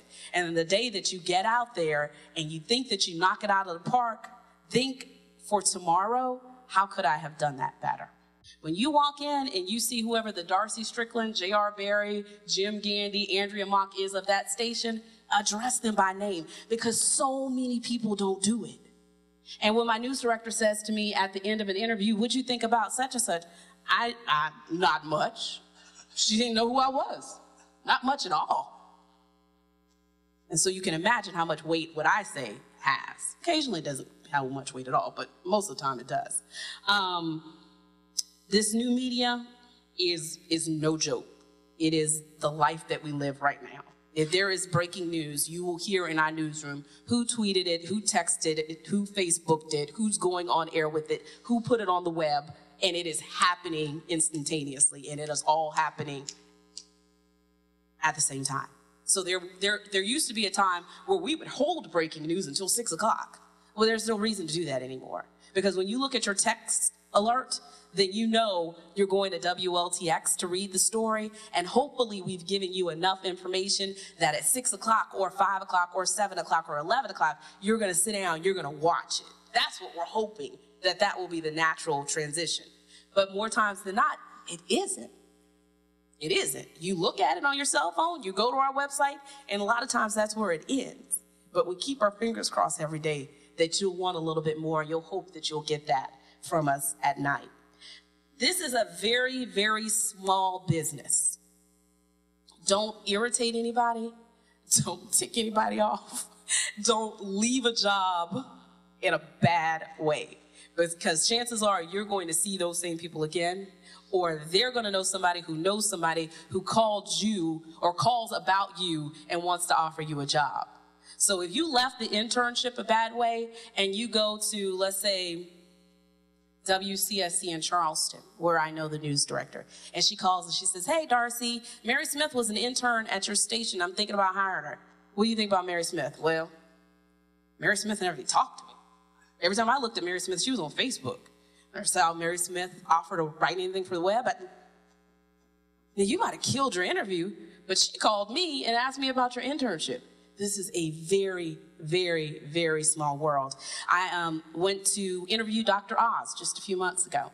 And so we went up, and as things occasionally happen in TV news, when we got back, we didn't have everything that we needed to put our story together. And so I went to my news director, and I'm very solution oriented. I'm like, I know how we're gonna make this happen. There was another TV station from Sacramento was there. I made friends with the anchor. I'm gonna call her, ask her if we can share their video. So she said, my news director said, which station is it in Sacramento? And I told her, and she said, how funny is that? The news director there and I used to work together in Charlotte. We got everything we needed. It's a really, really, really small business. So make sure that you leave a positive impression on everybody that you meet. So that is all I have to say. I'm going to try to keep it short because I'm sure you guys will have some questions afterwards. And I'm going to hand it over to my new friend, Kelsey from WIS. I think we'll all agree Darcy is a very smart lady. Before going on there, Janine, don't go away.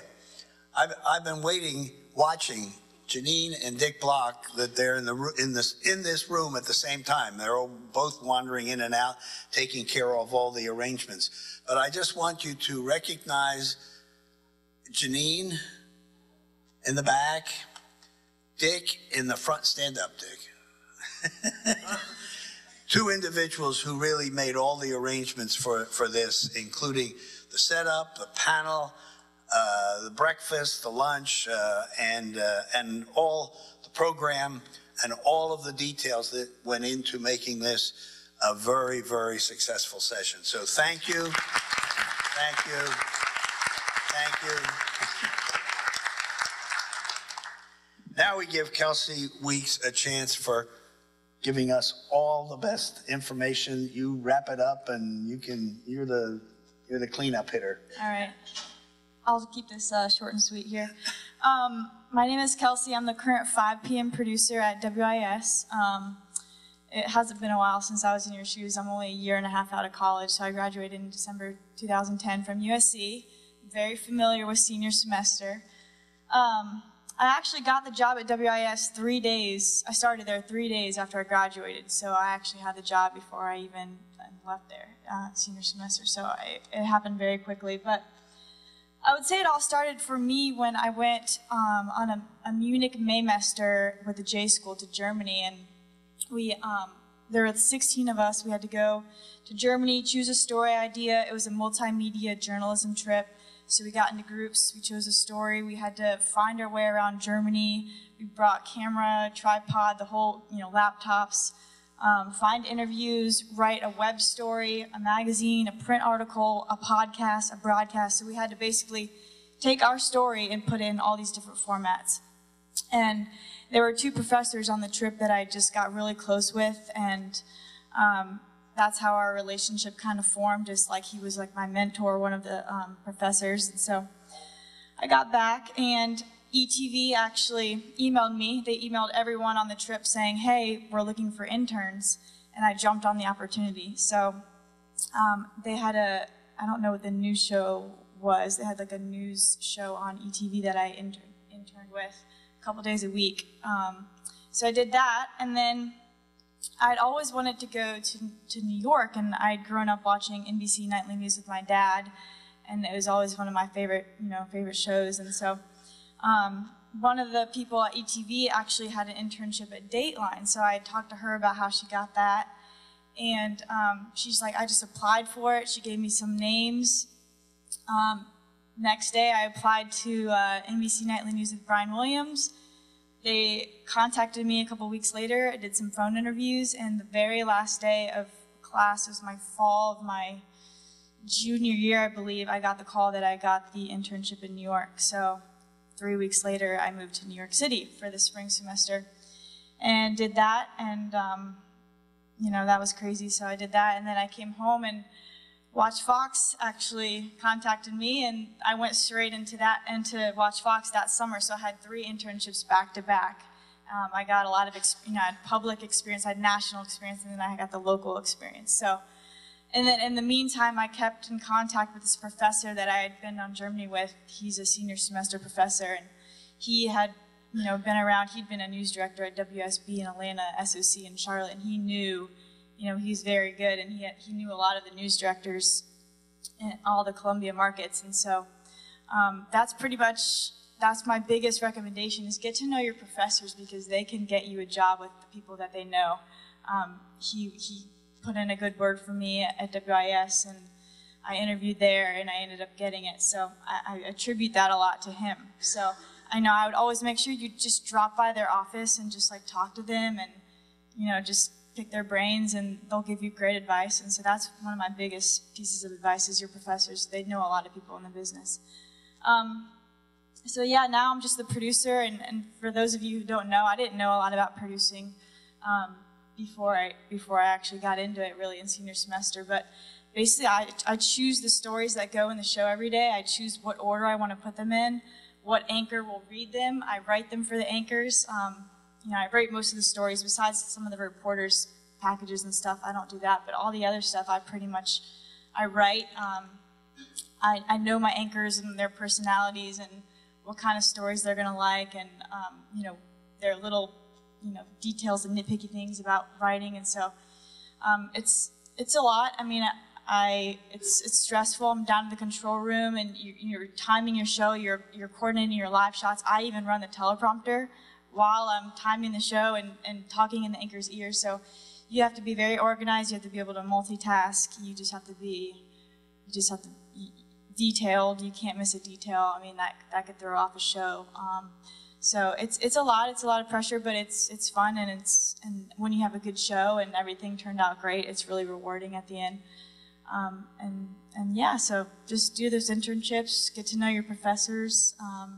Just drop by their offices and talk to them, and yeah, that's where I am today. So that's it.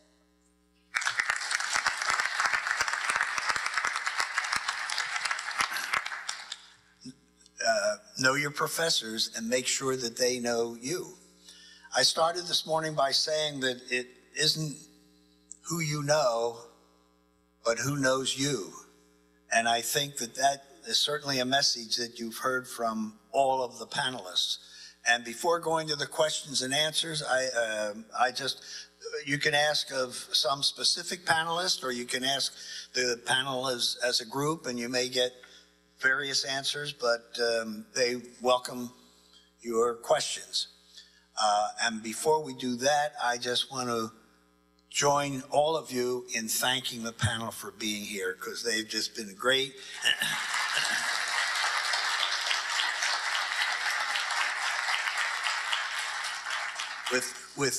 With great advice, and honestly, if you take to heart some of the things that you've heard here this morning that you haven't thought about before, it truly can change your life.